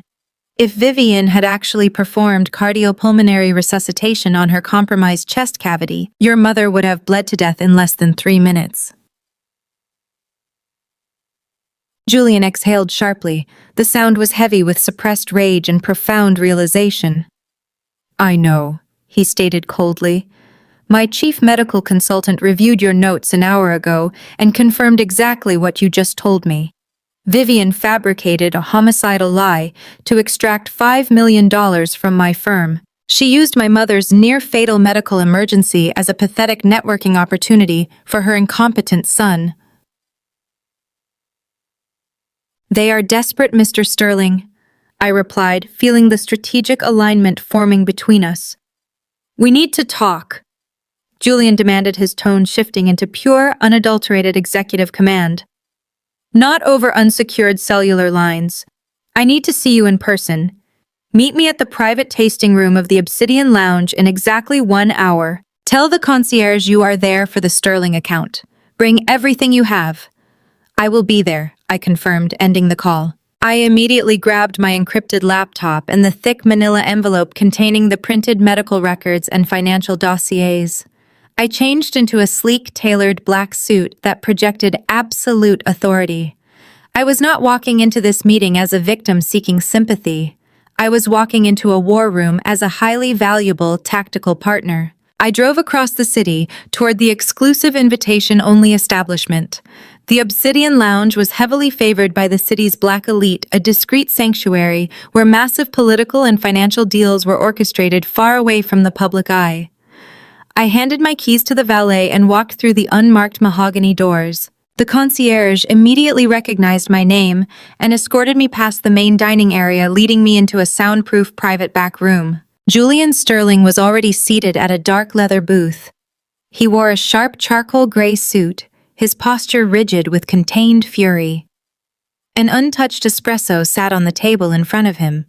He stood up as I entered, offering a firm, respectful handshake. He did not look at me with the condescending pity Vivian always projected. He looked at me as an equal. Thank you for coming, Simone, Julian said, gesturing for me to sit across from him. I apologize for the abrupt nature of my call, but I do not tolerate extortion. I opened my leather briefcase and pulled out the encrypted tablet alongside the thick stack of printed documents. I placed them squarely in the center of the dark wooden table. You have only seen the medical charts, I stated, locking my eyes onto his intense gaze. The reality of their deception is far worse than a simple, exaggerated medical claim. I slid the financial dossier across the table. Julian opened the file, his sharp eyes rapidly scanning the highlighted county foreclosure notices and the Securities and Exchange Commission investigation reports. The heavy silence in the tasting room stretched for several minutes as Julian methodically digested every single page of the dense financial records. I watched his jaw tighten as he digested the undeniable proof of Vivian's impending bankruptcy and Jamal's active cryptocurrency fraud. He flipped to the bank statements I had included, his brow furrowing as he analyzed the wire transfer routing numbers. Trey stole $80,000 from our joint wedding savings account 2 days ago. I explained, my voice completely devoid of emotion. He wired the stolen funds to an underground lending syndicate to pay off a violent debt incurred by his brother-in-law. The entire family is a fraudulent, bankrupt shell. Vivian's estate is in active pre-foreclosure because she has leveraged 3 separate mortgages to maintain her lavish social facade. They engineered that emotional performance in the emergency room waiting area because they absolutely need your $5 million investment to replace my stolen money, pay off the crushing mortgage arrears, and hire high-powered defense attorneys to keep Jamal out of federal prison. Julian stared at the financial documents, his knuckles turning white as he gripped the edge of the table. The billionaire was accustomed to dealing with ruthless corporate adversaries, but this level of intimate parasitic deception clearly disgusted him on a fundamental level. They tried to use my mother's life to fund a criminal enterprise, he whispered, the sheer venom in his voice causing the air in the room to turn freezing cold. They thought they could play me. They looked me in the eye, accepted my gratitude, and plotted to siphon my capital to cover their pathetic, fraudulent debts. I have one more thing to show you, I said, sliding the digital tablet toward him. I entered the decryption password and opened the raw security footage from the grand atrium. I pulled the surveillance video from the gala venue.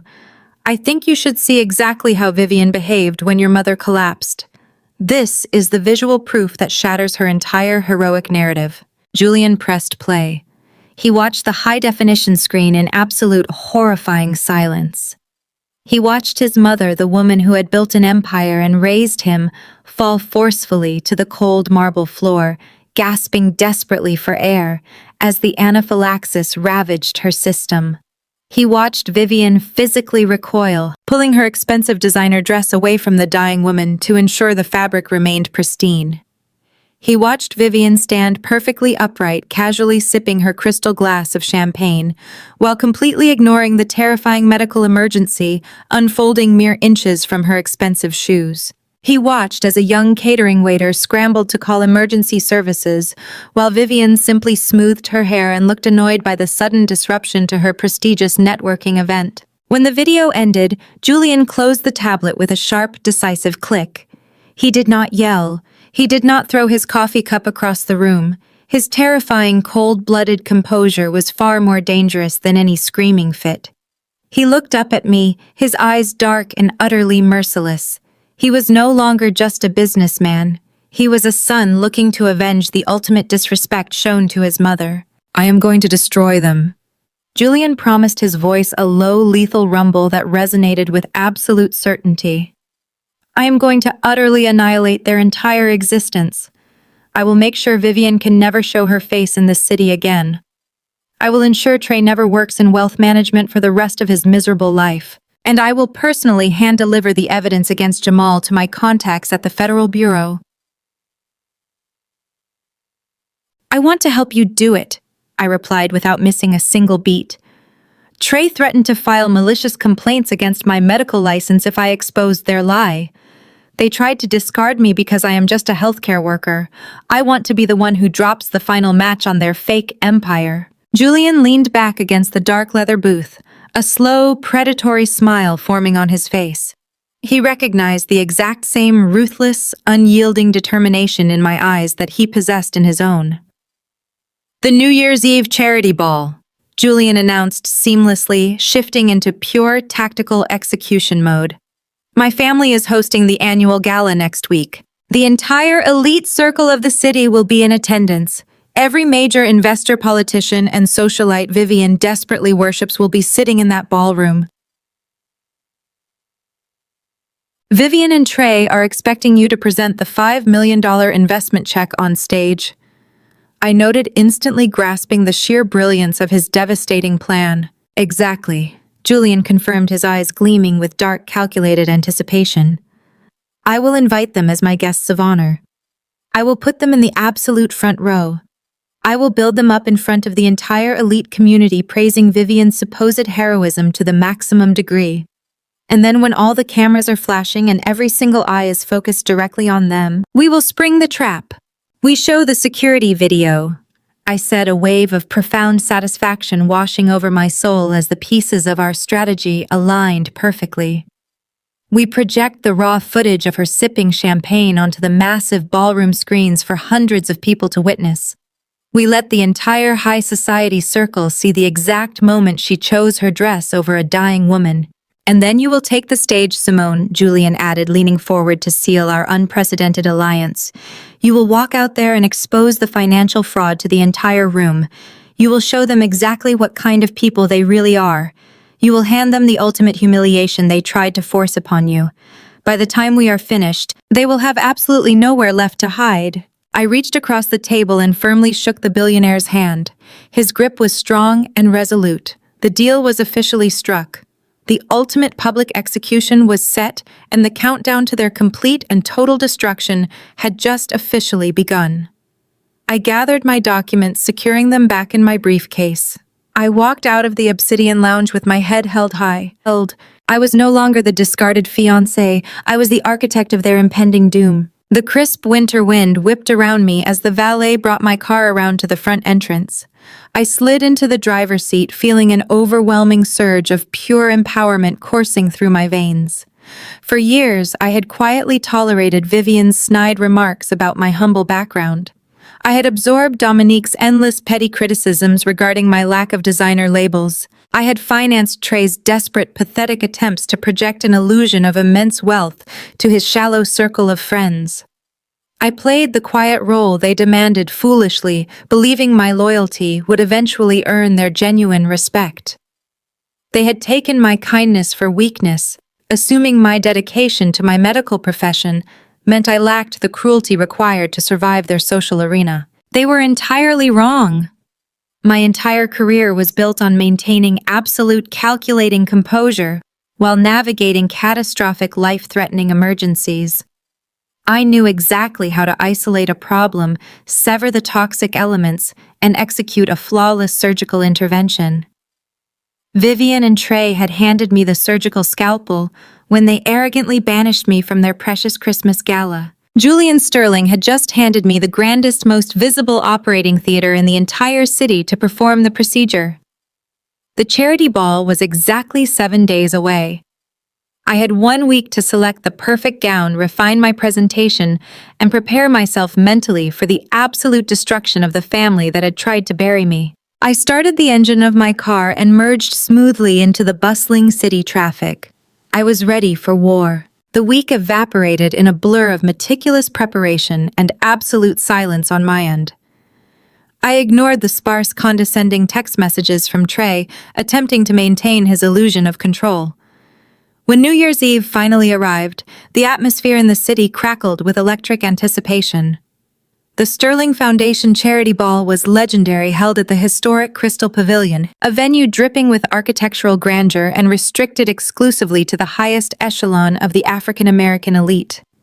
Politicians, media moguls, and banking executives flooded the grand entrance, stepping out of chauffeured vehicles into the freezing, glamorous night. I watched their arrival from a secure, elevated viewing balcony overlooking the main ballroom, completely hidden behind a wall of tinted glass and heavy velvet curtains. Julian had arranged my private vantage point to ensure my absolute anonymity until the exact moment of execution. The heavy bass of the jazz band reverberated through the floorboards, vibrating against my sleek designer heels. Down below, the double doors of the grand foyer swung open, and my soon-to-be former family made their highly anticipated entrance. Vivian led the pack, projecting an aura of untouchable arrogance. She wore a breathtaking custom-tailored emerald gown that swept across the polished marble floor, demanding space and attention from everyone she passed. Her neck and wrists sparkled under the massive crystal chandeliers, heavily adorned with thick diamond tennis bracelets and a matching intricate diamond necklace. I recognized the distinct brilliant cut of those stones immediately. They were purchased with the $80,000 Trey had violently extracted from my wedding savings account. Vivian lifted her chin, demanding the attention of the room, completely oblivious to the fact that she was wearing the undeniable glittering evidence of her own son's financial crimes. She paraded through the room like a reigning monarch returning to her loyal subjects. Trey walked closely beside his mother, his chest puffed out in a pristine velvet-tailored tuxedo that hugged his shoulders perfectly. He sported a brand-new limited-edition Rolex watch that caught the flashing lights of the event photographers perfectly. His slick, confident smile masked the desperate, suffocating panic I knew was churning in his stomach. He shook hands aggressively with passing investment bankers, introducing himself with booming performative enthusiasm. He was aggressively laying the groundwork for the $5 million injection he believed was only hours away. He truly thought his deception had worked. He thought he had successfully buried the truth in that dark, chemical-smelling hospital supply closet. He grabbed a flute of champagne from a passing waiter, taking a large, arrogant sip while scanning the room for Julian Sterling. He looked like a man who believed he had just conquered the entire financial world through sheer manipulation. Dominique and Jamal trailed right behind them, equally drenched in stolen luxury and unearned confidence. Dominique wore a sequined floor-length silver dress that caught every single reflection in the room. She was loudly boasting to a group of local socialites about her supposedly booming event planning business, detailing imaginary luxury retreats and celebrity clients she absolutely did not have. Jamal adjusted his expensive silk tie casually, throwing around fake tech jargon to a group of skeptical older investors. He projected the illusion of a wealthy cryptocurrency baron, laughing loudly and slapping the backs of prominent community leaders. They paraded around the expansive ballroom like conquering royalty, sipping top-shelf champagne and laughing with a profound, sickening entitlement. They believed they had secured their permanent seat at the table. They were completely intoxicated by the glamour, the flashing cameras, and the overwhelming scent of immense wealth surrounding them. I stood in the darkened balcony, my hands resting calmly on the cool brass railing. The sheer audacity of their performance was mesmerizing to witness. They were a family of parasites dressing their profound financial decay in the stolen funds of the very woman they deemed unworthy to sit at their dinner table. I watched Vivian kiss the cheek of a federal judge, her fake laughter drifting up to my hidden sanctuary. I watched Trey slide his arm around the waist of the district attorney's daughter, the very same networking associate Vivian had chosen to replace me. He whispered something in her ear, projecting the image of a highly eligible, incredibly wealthy bachelor. They reveled in their fake victory, entirely unaware that the ground beneath their expensive designer shoes was heavily wired with explosives. The countdown to their complete and total annihilation was ticking away, and they were too busy admiring their own reflections to hear the alarm. The evening progressed through a blur of extravagant multi-course dinners and silent auctions that raised millions for local charities. The elite crowd mingled, exchanged business cards, and solidified their social standing. As the massive grandfather clock in the corner of the ballroom chimed 11:30, the ambient jazz music faded into a low, dramatic hum. The massive, high-definition screens flanking the main stage suddenly illuminated with the gleaming gold Sterling Foundation logo. Julian Sterling walked out from the velvet wings, commanding the absolute center of the stage. The entire ballroom fell into a sudden, hushed silence.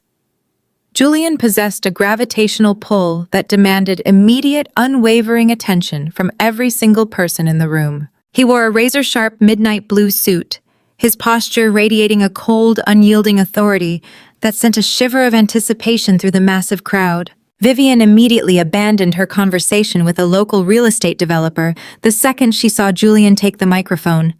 She grabbed Trey by the elbow aggressively, herding her entire family directly to the front row. They pushed past a group of city council members positioning themselves strategically in the exact center aisle, directly in the line of sight of the professional event photographers and the main stage cameras. Vivian smoothed down her stolen diamonds, plastering a look of profound, humble grace onto her face. She arranged her features perfectly, practicing the surprised emotional reaction she planned to display when Julian inevitably called her name.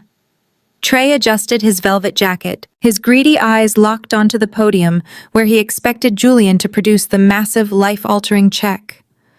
Dominique pulled out her phone, holding it at chest level, fully prepared to record her family's ultimate ascension into high society. Thank you all for joining us tonight to celebrate a year of tremendous impact. Julian began, his deep, resonant voice echoing flawlessly through the state-of-the-art sound system. He gripped the edges of the wooden podium, his eyes sweeping across the sea of expectant faces. Tonight is fundamentally about celebrating the core values that elevate our community. It is about honoring absolute truths, profound integrity, and the courageous individuals who dedicate themselves to saving lives. The crowd erupted into a warm, synchronized round of applause. Down in the front row, Vivian placed a delicate manicured hand over her heart, bowing her head slightly, as if accepting a royal decree. She was eating up every single syllable, her ego inflating to massive, catastrophic proportions. She truly believed Julian was writing a public love letter to her bravery. A few days ago, Julian continued stepping away from the podium and moving closer to the edge of the stage. He looked directly down at Vivian and her family, holding their gaze with an intense, unreadable expression. My mother Beatrice experienced a sudden, terrifying medical crisis at a holiday gala. As many of you know, she collapsed. In those dark, desperate seconds, the true measure of human character was tested. We learn who people truly are when disaster strikes. We learn who possesses the courage to act and who possesses the cowardice to look away. Vivian nodded enthusiastically, wiping a completely fake tear from her eye. She whispered something to Trey, clearly anticipating her name being called. Trey bumped his shoulder against hers, a sickening smile of premature victory spreading across his sweating face. I watched Julian from my hidden balcony, marveling at his absolute surgical precision. He was playing them perfectly, executing our strategy with flawless, cold-blooded efficiency. He was elevating Vivian so high into the stratosphere that the oxygen was running thin. He spoke passionately about the importance of medical intervention, about the immense bravery required to put another human life before your own comfort and safety. Every single word was a deliberate, calculated strike meant to maximize Vivian's impending humiliation.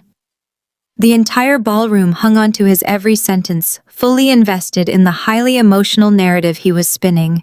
They were completely captivated by the story of a wealthy matriarch stepping out of her comfort zone to save a titan of their community. The tension in the air was so thick, it felt like physical pressure crushing down on the room. Vivian was practically vibrating with excitement, shifting her weight from foot to foot. She had completely bought into her own fabricated reality. Trey stood up slightly straighter, rolling his shoulders back, ready to walk onto that stage and claim his fraudulent $5 million prize. He looked ready to accept the adulation of the very people he had spent his entire life desperately trying to impress. Dominique and Jamal stood proudly behind them, basking in the reflected glow of their impending financial rescue. The trap was now fully set, the jaws pulled back to their absolute maximum limit. The execution was mere seconds away, and my heart beat with a steady, lethal rhythm as I prepared to deliver the final crushing blow. I reached down and picked up the thick, heavy manila envelope resting on the small cocktail table beside me. It contained the printed, irrefutable medical charts, the verified timestamps, and the highlighted surgical addendum proving my life-saving intervention.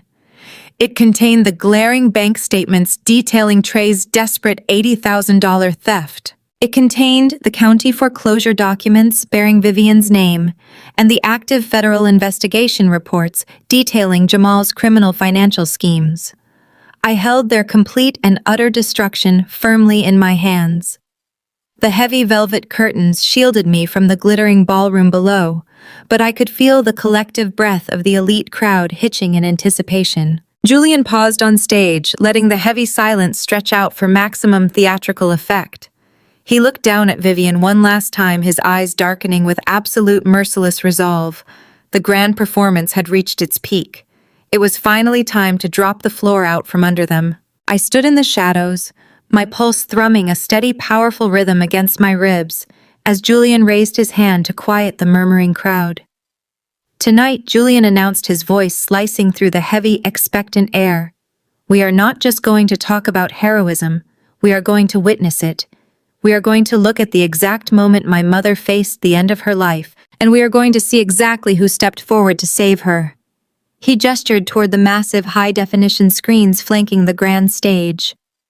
I have acquired the raw security footage from the Winter Solstice Gala, Julian continued, locking his dark, piercing eyes directly onto Vivian in the front row. I want every single person in this room to see the profound truth of that night. I want you to see the reality of what happened when Beatrice Sterling collapsed. Down in the front row, Vivian beamed. She actually adjusted her posture, puffing out her chest and lifting her chin completely, ready to accept the thundering applause she believed was coming. She leaned over and whispered something to Trey, who grinned broadly, already calculating how he would spend his $5 million reward. Dominique and Jamal stood proudly beside them, lifting their phones to record their triumphant moment. They were entirely oblivious to the impending slaughter. The massive screens flickered to life. The ballroom lights dimmed to absolute blackness, plunging the elite crowd into darkness, while the bright, glaring light of the surveillance video washed over their faces. The footage was crystal clear, raw, and completely unedited. The digital timestamp flashed in the bottom corner, displaying 11:45. The video showed the opulent ballroom from the previous week. Beatrice Sterling stood near the ice sculpture, engaged in deep conversation. Vivian was right beside her, hovering like a desperate moth drawn to a brilliant flame. The crowd watched the screen in hushed, reverent silence, fully expecting to see Vivian drop to her knees and perform a miraculous, life-saving intervention. Then the medical crisis began. On the massive screens, Beatrice grabbed her throat. Her eyes widened in sheer visceral panic. The severe anaphylactic shock hit her rapidly. She staggered backward, clawing at her own neck, her body visibly seizing as she collapsed hard onto the polished marble floor. The audience in the charity ball gasped collectively at the sudden violent medical emergency playing out before them. But the camera angle was perfectly positioned. It captured Vivian completely. It captured every single movement she made. The entire elite society of the city watched in absolute horrifying clarity as Vivian physically recoiled from the dying billionaire. The crowd watched as Vivian took 1, 2, 3 massive steps backward. They saw her look down at her custom designer gown, actively pulling the expensive fabric tightly against her legs to ensure it did not get wrinkled or stained by the thrashing, dying woman on the floor. A low collective murmur of confusion began to ripple through the charity ball. This was not the heroic rescue Julian had just described. The video continued playing its undeniable truth. While Beatrice choked her face, turning a terrifying shade of blue, Vivian stood perfectly upright. She smoothed her hair. And then the ultimate, damning moment played in high definition for hundreds of people to witness. Vivian raised her crystal flute of champagne to her lips and took a slow, casual sip. She looked visibly annoyed. She looked completely apathetic. She watched a young catering waiter drop his tray and scramble to call emergency services, but she did absolutely nothing to help. The video froze on that exact frame. A massive, towering image of Vivian sipping champagne while Beatrice Sterling lay dying at her feet. The silence that descended upon the charity ballroom was deafening. It was a thick, suffocating, absolute silence. No one moved. No one breathed. The sheer sociopathic callousness displayed on those towering screens was too staggering to comprehend immediately. Then, the horrifying reality of the deception hit the room. The murmurs of confusion instantly transformed into a tidal wave of vocal, unrestrained disgust. The collective revulsion was palpable, a heavy physical force pressing down on the front row. Guests pointed their fingers, shaking their heads in sheer disbelief. The absolute fraudulence of the family was now fully exposed, permanently burned into the retinas of every powerful individual present. The ballroom erupted. Hundreds of wealthy investors, prominent politicians, and elite socialites recoiled physically from Vivian and her family. The people standing immediately next to them in the front row actually stepped away, creating a wide, isolating circle of sheer disgust around the fraudulent matriarch. Vivian turned chalk white. The blood drained entirely from her face, leaving her looking sickly and hollow under the harsh spotlight. Her mouth opened and closed silently, her eyes darting frantically between the frozen, damning image of herself on the massive screens and the furious faces of the crowd surrounding her. Trey looked like he was going to vomit. His velvet tuxedo suddenly looked like a cheap costume. He stumbled backward, violently bumping into Dominique, who had dropped her phone onto the marble floor in pure shock. Jamal tried to hide his face fully, realizing their entire fake empire had just been publicly obliterated. Vivian, driven by pure desperate panic, lunged forward toward the edge of the stage.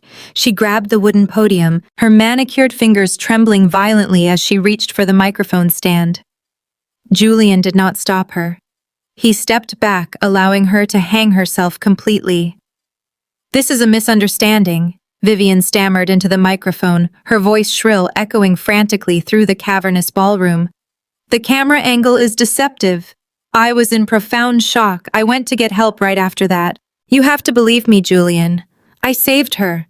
I was the one who kept her breathing until the ambulance arrived." The video does not show the whole story.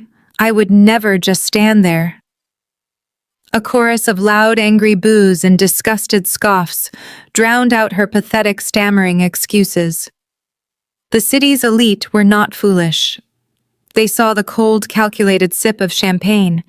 They saw her protecting her dress. They saw the absolute absence of basic human empathy. Julian stared down at her, his expression forged from solid ice. "You are a liar, Vivian." Julian stated, his deep voice slicing effortlessly through the chaotic noise of the room. "You watched my mother choke, and then you came to my hospital to extract $5 million from my grief. You are a parasite." Vivian let out a loud, pathetic sob. Clutching her emerald gown. "It is a lie," she screamed hysterically, pointing a shaking finger toward the stage. "Someone manipulated that footage. Someone is trying to destroy my family." Right at that exact second, the heavy brass handles of the grand double doors at the back of the ballroom turned. The massive wooden doors swung open with a loud, commanding thud that instantly silenced the entire screaming crowd. A brilliant, intense spotlight swung rapidly from the stage, cutting through the dim room to illuminate the grand entrance. I stepped into the blinding light. I did not wear practical hospital scrubs smelling of rubbing alcohol tonight. I wore a breathtaking, custom-tailored crimson designer gown that hugged my frame perfectly, radiating absolute, undeniable power. My posture was rigid with total authority. I looked every inch the powerful, commanding woman I truly was, but I was not walking alone. My hands rested firmly on the handles of a sleek medical-grade wheelchair. Sitting in that wheelchair, wearing a dark velvet evening wrap and an expression of pure, unadulterated fury, was the billionaire matriarch herself. Beatrice Sterling was breathing steadily, fully recovered from her traumatic ordeal, and she was glaring directly at Vivian with the terrifying intensity of a highly dangerous predator. The collective gasp that ripped through the ballroom was deafening. The entire elite society parted like the Red Sea, creating a wide, perfectly clear path down the center aisle. I pushed the wheelchair forward slowly, the soft hum of the wheels echoing in the absolutely silent room. I kept my head held high, my gaze locked onto the pathetic, trembling figures of Trey and Vivian standing in the front row. Vivian's knees buckled slightly. She grabbed Trey's arm to keep from collapsing. Trey's eyes bulged out of his head, staring at me as if he were looking at a ghost. He finally realized the catastrophic magnitude of his error. He finally understood that the woman he tried to intimidate in a dark supply closet was the exact same woman now rolling his absolute destruction straight toward him. I stopped the wheelchair directly in front of them, looking down at Vivian's horrified face. I did not need to scream. I did not need to raise my voice. I simply offered her the coldest, most lethal smile I could possibly muster. Julian stepped down from the stage to stand beside his mother's wheelchair. He extended his arm and offered me his sleek wireless microphone. I took it, the metal grounding in my palm. The ballroom held its breath, hundreds of eyes darting between my composed stance and Vivian's shattered facade. Vivian finally snapped. The sheer pressure of her public exposure broke whatever fragile restraint she had left. She lunged forward, her face twisting into a hideous mask of desperate, unhinged rage. "She is a liar," Vivian screamed, pointing a violently shaking finger directly at my face. Her voice cracked, echoing harshly through the silent, cavernous room. "This woman is a bitter, vindictive liar. She is just a disgruntled ex-fiancé. She is trying to ruin me because I told her she was not good enough for my son. Do not listen to her, Julian. She manipulated that video. She hacked the security system. She is a low-class nurse trying to steal my glory." I did not flinch. I did not step back. I stood my ground, staring down at the frantic, sweating woman who had spent the last 2 years desperately trying to make me feel small. I raised the microphone to my lips. My voice projected through the state-of-the-art sound system, echoing with absolute clinical authority. "I do not need to manipulate a video to expose your profound moral bankruptcy." "Vivian," I stated calmly, slicing through her hysterical screaming with cold, hard facts. I brought the receipts. I raised my free hand and signaled the audiovisual technician in the control booth. Instantly, the massive, towering screens that had just displayed Vivian's cowardly retreat flickered and shifted. The raw security footage vanished, replaced by stark, glowing images of heavily redacted but undeniable electronic medical records. The crisp clinical documents illuminated the dark ballroom.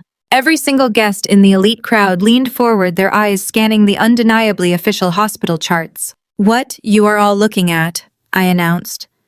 Pacing slowly in front of Vivian and Trey is the official, legally binding medical intervention record from the emergency department.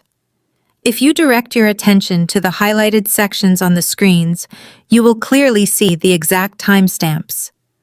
At 12:04 in the morning, Beatrice Sterling was rapidly crashing from a severe anaphylactic shock that triggered a highly dangerous hypertensive crisis. Her aorta was tearing. If anyone had actually performed aggressive chest compressions on her, as Vivian so boldly claimed she did tonight, Beatrice would have bled to death internally in less than 3 minutes. The crowd gasped again, the horrifying medical reality of Vivian's lie sinking in. But she did not die. I continued, my voice ringing with undeniable power, because she was saved by a highly trained trauma nurse practitioner. The records clearly show the administration of intramuscular epinephrine, the initiation of a complex esmolol drip, and a flawless emergency intubation. And if you look at the bottom of that clinical chart, you will see the exact signature of the advanced medical provider who executed those life-saving interventions. I pointed directly at the massive screen. My signature, bold and unmistakable, sat right next to my advanced practice credentials. "I saved Beatrice Sterling," I declared, my voice echoing like a thunderclap. "Your prospective mother-in-law did not save anyone." She backed away to protect her expensive dress and then marched into my hospital waiting room to leverage a dying woman for a $5 million investment. Vivian shook her head frantically, stumbling backward until she collided hard with Trey's chest. "It is fake," she babbled hysterically, tears ruining her expensive makeup. "She forged those documents. She is insane. She is telling the absolute truth," a harsh, raspy voice commanded. The entire ballroom went dead silent again as Beatrice Sterling spoke. The billionaire matriarch sat up straighter in her wheelchair, glaring at Vivian with a lethal, unforgiving intensity. "I remember everything right before I blacked out on that floor," Beatrice stated, her voice trembling with righteous fury, but projecting clearly across the space. "I remember choking, fighting for a single breath of air. And I remember looking directly at you, Vivian. I reached out for help. And you looked at me with absolute disgust, grabbed your dress, and stepped away to sip your champagne. You left me there to die like an animal, and then you dared to lie to my son's face." Vivian let out a strangled, pathetic whimper. The definitive condemnation from the most powerful woman in the room completely shattered her final, desperate defense. She had absolutely nowhere left to hide. The social annihilation was total and absolute. But I was not finished. The medical exposure was only the first phase of my execution plan. I turned my attention away from the sobbing matriarch and locked my eyes directly onto Trey. My former fiancé looked like a man standing on the gallows watching the executioner pull the lever. He was sweating profusely, his velvet tuxedo looking completely ridiculous as he trembled under my intense, merciless gaze. I handed the microphone back to Julian. I reached down and picked up my elegant designer clutch from the small cocktail table. I unclasped the metal latch and reached inside my fingers, brushing against the thick, heavy stack of financial documents I had prepared earlier that afternoon. I pulled the folded stack of paper out, gripping it tightly in my hand.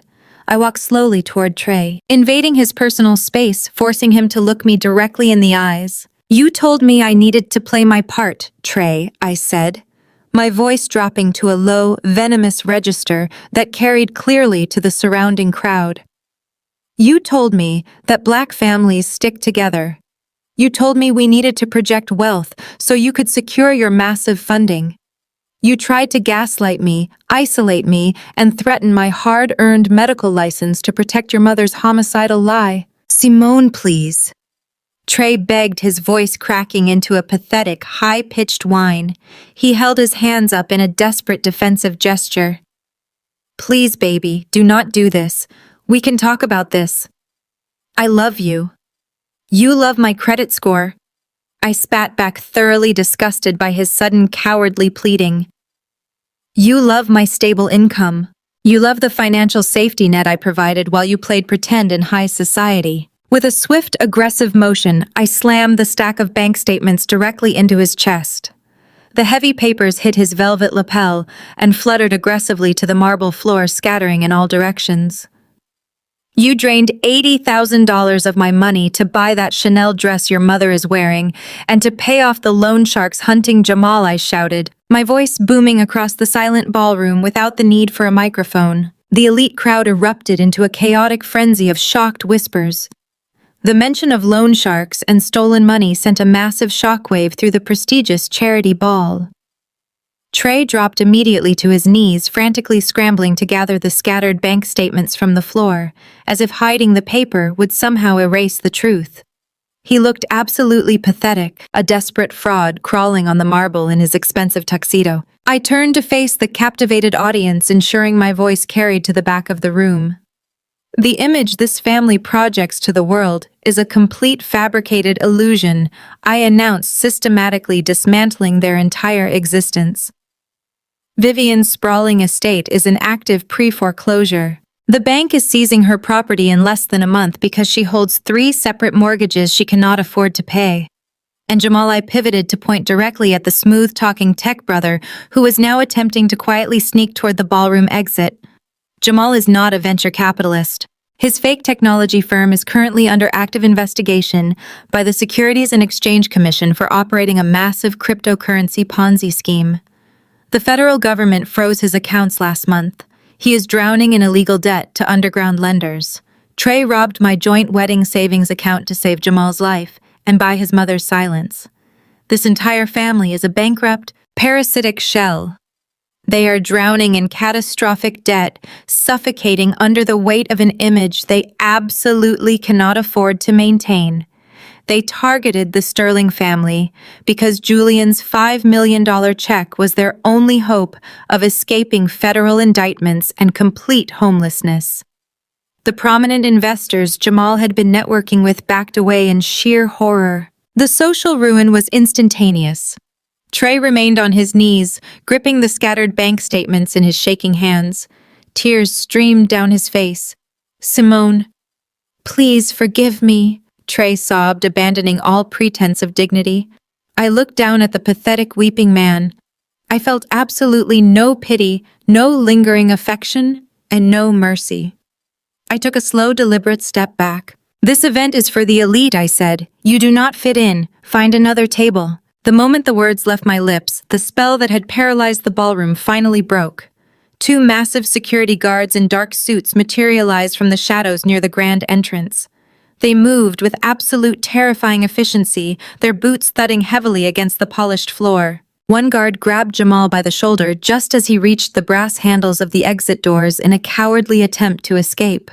Jamal yelped, trying to twist away, but the guard slammed him firmly against the mahogany panels, pinning his arms brutally behind his back. The tech fraudster was entirely subdued. The second guard descended upon Trey. My former fiancé was still kneeling on the cold marble floor, frantically gathering the scattered bank statements with ugly tears streaming down his face. He looked absolutely pathetic. The guard hauled Trey to his feet by the collar of his expensive velvet tuxedo. Trey kicked and thrashed, crying out for me to stop this, begging for a second chance, promising he could fix the missing money. I simply turned my back on him. I looked toward the stage where Julian stood with his mother.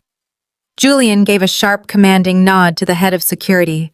The signal was unmistakable. The purge was officially authorized. 4 more security personnel flooded the front row. They grabbed Vivian by the arms. She shrieked a piercing, hysterical sound that echoed loudly off the crystal chandeliers. She dug her expensive designer heels into the polished floor, refusing to walk, throwing a complete toddler tantrum in front of the city's most powerful elites. "Do not touch me," she screamed, her face streaked with ruined designer makeup and sweat. "I am a prominent member of this community. I am old money. You cannot treat me like a common criminal. I know the mayor personally." The security guards completely ignored her delusional, frantic ranting. They physically lifted her off the ground, dragging her backward while she kicked wildly. Her diamond tennis bracelets, purchased with my stolen wedding savings, clattered loudly against the brass handrails. Dominique tried to run, abandoning her husband and her mother, but a female security officer quickly intercepted her. Dominique burst into loud, ugly sobs, her silver-sequined dress catching the flashing lights of the eager event photographers who were now happily snapping photos of their deeply humiliating exit.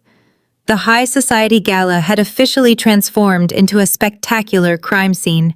The entire ballroom watched in absolute stunned silence as the fraudulent family was forcibly marched out of the exclusive venue. The heavy wooden doors slammed shut behind them, cutting off Vivian's frantic screaming and Trey's pathetic sobbing. The silence that settled over the grand space was incredibly heavy, thick with the residue of their complete social annihilation. Julian stepped forward, the wireless microphone gripped firmly in his hand. He looked out over the captivated crowd, his expression radiating absolute cold-blooded authority. The elite guests shifted nervously, waiting for the powerful billionaire to address the unprecedented spectacle they had just witnessed. "Let this serve as a definitive warning," Julian announced, his deep voice ringing with lethal precision. "The Sterling family does not tolerate deception, and we absolutely do not forgive attempted extortion. My private legal team has already compiled the complete financial dossier exposing Jamal's cryptocurrency scheme. As of this evening, those heavily encrypted files have been handed directly over to the federal authorities. He is no longer just a disgraced socialite playing pretend. He is the prime target of an active federal investigation." The wealthy investors in the crowd murmured, nodding in profound agreement. Julian was executing the ultimate corporate cleanse right before their eyes.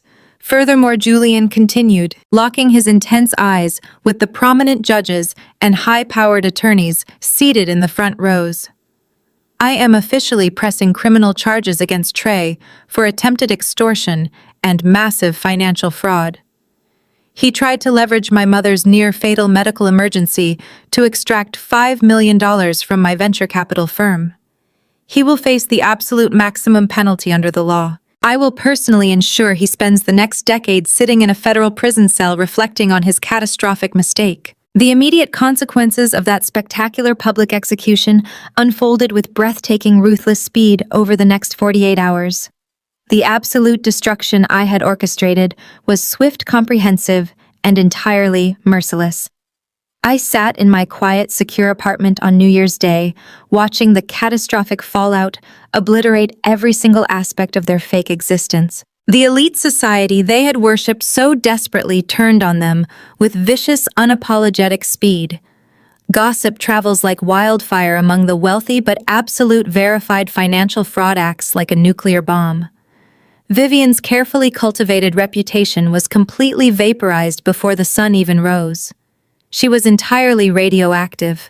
By noon on January 1st, the prestigious country club where Vivian spent her days sipping expensive mimosas and judging working-class people took swift, decisive action.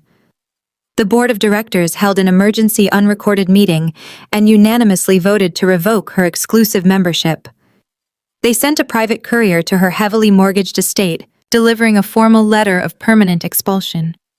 She was banned from ever stepping foot on the manicured golf courses or entering the lavish dining rooms she had used to project her false superiority. But the social exile was merely the beginning of her absolute devastating ruin. The financial institutions moved with even greater ferocity. The massive, undeniable public exposure of her severe mortgage arrears triggered a catastrophic chain reaction. The primary bank holding the largest note on her sprawling mansion refused to grant her any further extensions or negotiate a settlement. On the morning of January 2nd, a team of county sheriffs arrived at her extravagant driveway. They hammered a bright red, highly visible foreclosure notice directly onto her custom mahogany front doors. The neighbors' wealthy elites who had attended the charity ball and witnessed her humiliating downfall stood on their manicured lawns and openly recorded the brutal eviction process. Vivian was officially homeless, completely stripped of the grand brick fortress she had used to make me feel small. Dominique's fraudulent luxury event planning business suffered an equally devastating fate. Without the financial safety net of my nursing paycheck to cover her massive venue deposits, and without the fake social clout her mother previously provided, her entire company instantly imploded. The affluent clients she had desperately tried to impress at the gala quickly realized she possessed absolutely no capital and zero professional capability. Every single client canceled their upcoming contracts within a matter of hours. The waterfront venue she had tried to book sued her for breach of contract, freezing her remaining meager assets. Dominique was left with nothing but useless sequin dresses and a mountain of insurmountable legal debt. As their fraudulent empire burned to the ground, my cell phone began to light up with a frantic, endless barrage of communication. Trey, Vivian, and Dominique flooded my voicemail inbox with hundreds of desperate crying audio messages. I sat at my kitchen island wearing comfortable sweatpants, brewing a fresh pot of expensive dark roast coffee. I poured myself a steaming mug, leaning back against the cool granite counter as I listened to the pathetic sounds of their complete destruction. They had finally hit absolute rock bottom. Vivian left sobbing, hysterical voicemails begging for my forgiveness. She completely abandoned her arrogant high society tone, crying about how she had nowhere to live and asking if she could borrow my apartment just for a few weeks to escape the paparazzi. Trey left rambling, desperate messages pleading with me to call off Julian Sterling's legal team. He cried about facing federal prison time, promising he would pay back every single cent of the $80,000 he stole from me if I just gave him one more chance to fix his colossal errors. Dominique sent panicked audio clips blaming her mother and brother for everything, begging me to float her one final cash loan to keep her out of bankruptcy court. They sounded exactly like the desperate parasitic frauds they truly were. They were not apologizing for abusing me or humiliating my medical career. They apologized only because they were caught exposed and completely stripped of their power. Every single one of their desperate pleas fell on completely deaf ears. I smiled, feeling a profound sense of absolute peace radiating through my entire body. I listened to every single crying voicemail while slowly sipping my hot, delicious coffee. I felt zero obligation to rescue them from the burning wreckage they had ignited themselves. When the final voicemail ended, I did not text them back.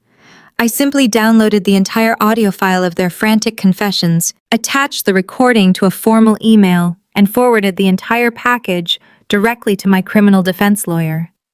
They had dug their own graves, and I was more than happy to supply the headstones. Their toxic reign was permanently over, and my new life was just beginning. I was finally completely free. 6 months later, the dust had fully settled on the spectacular explosion of their fraudulent empire, leaving behind nothing but the charred remains of their shattered egos. The swift and brutal justice that followed that unforgettable New Year's Eve gala was an absolute masterclass in severe consequences. Jamal was the very first to fall. The federal authorities, armed with the devastatingly thorough financial dossiers Julian Sterling and I had provided, raided his fake technology firm less than a week after the charity ball. The Securities and Exchange Commission uncovered an incredibly complex network of illegal wire transfers and offshore shell accounts. Jamal was swiftly indicted on multiple counts of massive wire fraud and operating an illegal cryptocurrency Ponzi scheme. He is currently sitting in a federal penitentiary facility serving a mandatory 15-year sentence without the possibility of early parole. His designer suits were permanently exchanged for a standard-issue orange jumpsuit.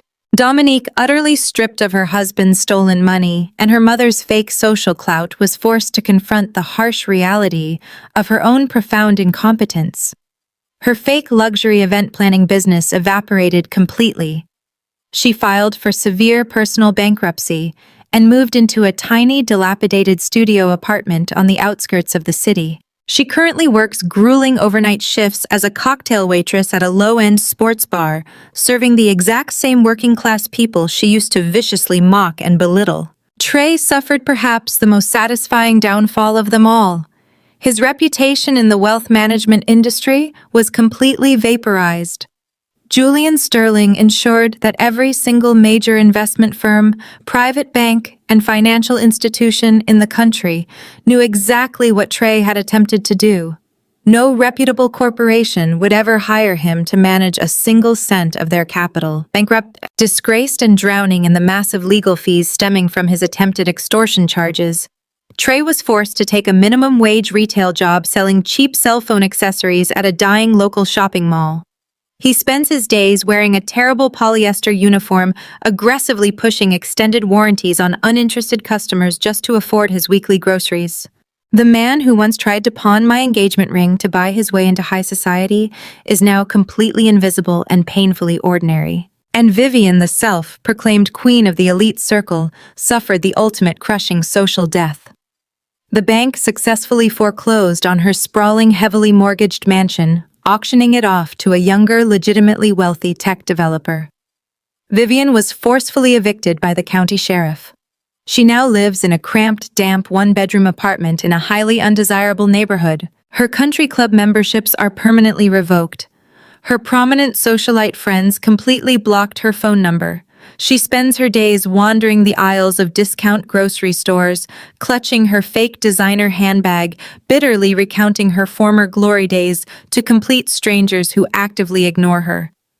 She is entirely shunned, a pathetic ghost haunting the absolute bottom of the social ladder. While their fraudulent world spectacularly crumbled into absolute nothingness, my own life ascended to entirely new heights of genuine prosperity and profound purpose. 2 months after that fateful charity ball, I proudly walked across the university stage to finally earn my doctorate in healthcare administration. I was no longer merely a nurse practitioner fighting for respect in crowded hospital hallways. I was Dr. Simone, a credentialed medical authority, with the immense clinical and operational expertise required to lead major medical institutions. Beatrice and Julian Sterling attended my graduation ceremony sitting proudly in the very front row. Beatrice was fully recovered, radiating her legendary power and grace. Following the ceremony, they invited me to a private, highly exclusive celebration dinner where they presented me with a breathtaking, monumental proposal. The Sterling family formally established a massive $10 million philanthropic endowment designated exclusively for a state-of-the-art community trauma clinic. Beatrice firmly grasped my hands across the table and officially named me the chief executive officer of the entire medical facility. She entrusted me with absolute operational control, empowering me to deliver elite, uncompromising emergency care to the marginalized working-class neighborhoods that truly needed it. I eagerly accepted the monumental challenge. Throughout the exhilarating process of designing and launching the new medical clinic, Julian and I worked closely together. Our highly productive professional partnership gradually evolved into something far more profound. Late-night strategy meetings in his downtown corner office naturally transformed into intimate candlelit dinners overlooking the glittering city skyline. The ruthless venture capitalist was remarkably gentle, incredibly supportive, and fiercely protective of my ambitious vision. Julian admired my unwavering strength and absolute brilliance, treating me with the profound, genuine respect I had always deserved. Our blossoming romance was built on a foundation of absolute equality, unshakable trust, and mutual admiration, completely devoid of any toxic manipulation or superficial performances. We are building an incredible future together, anchored firmly in truth rather than illusions. Looking back on the incredible, chaotic journey that led me here, I have one piece of vital advice for anyone listening. Never shrink yourself to fit into the impoverished character of toxic people. Blood or marriage does not give anyone the right to abuse you. It does not matter how much false wealth they project or how loudly they boast about their elite social standing. You must rigorously protect your peace, assert your undeniable worth, and relentlessly defend your hard-earned boundaries. When malicious people attempt to tear you down to mask their own glaring inadequacies, you must stand tall, expose their fraudulent nature, and walk fiercely toward the brilliant future you truly deserve. Have you ever had an in-law try to destroy your confidence just to mask their own insecurities? Tell me your story in the comments below, and do not forget to subscribe for more deeply empowering stories of absolute triumph, unyielding resilience, and satisfying justice. You are infinitely stronger than you think. Stay brilliant, stay absolutely fearless, and never compromise your value.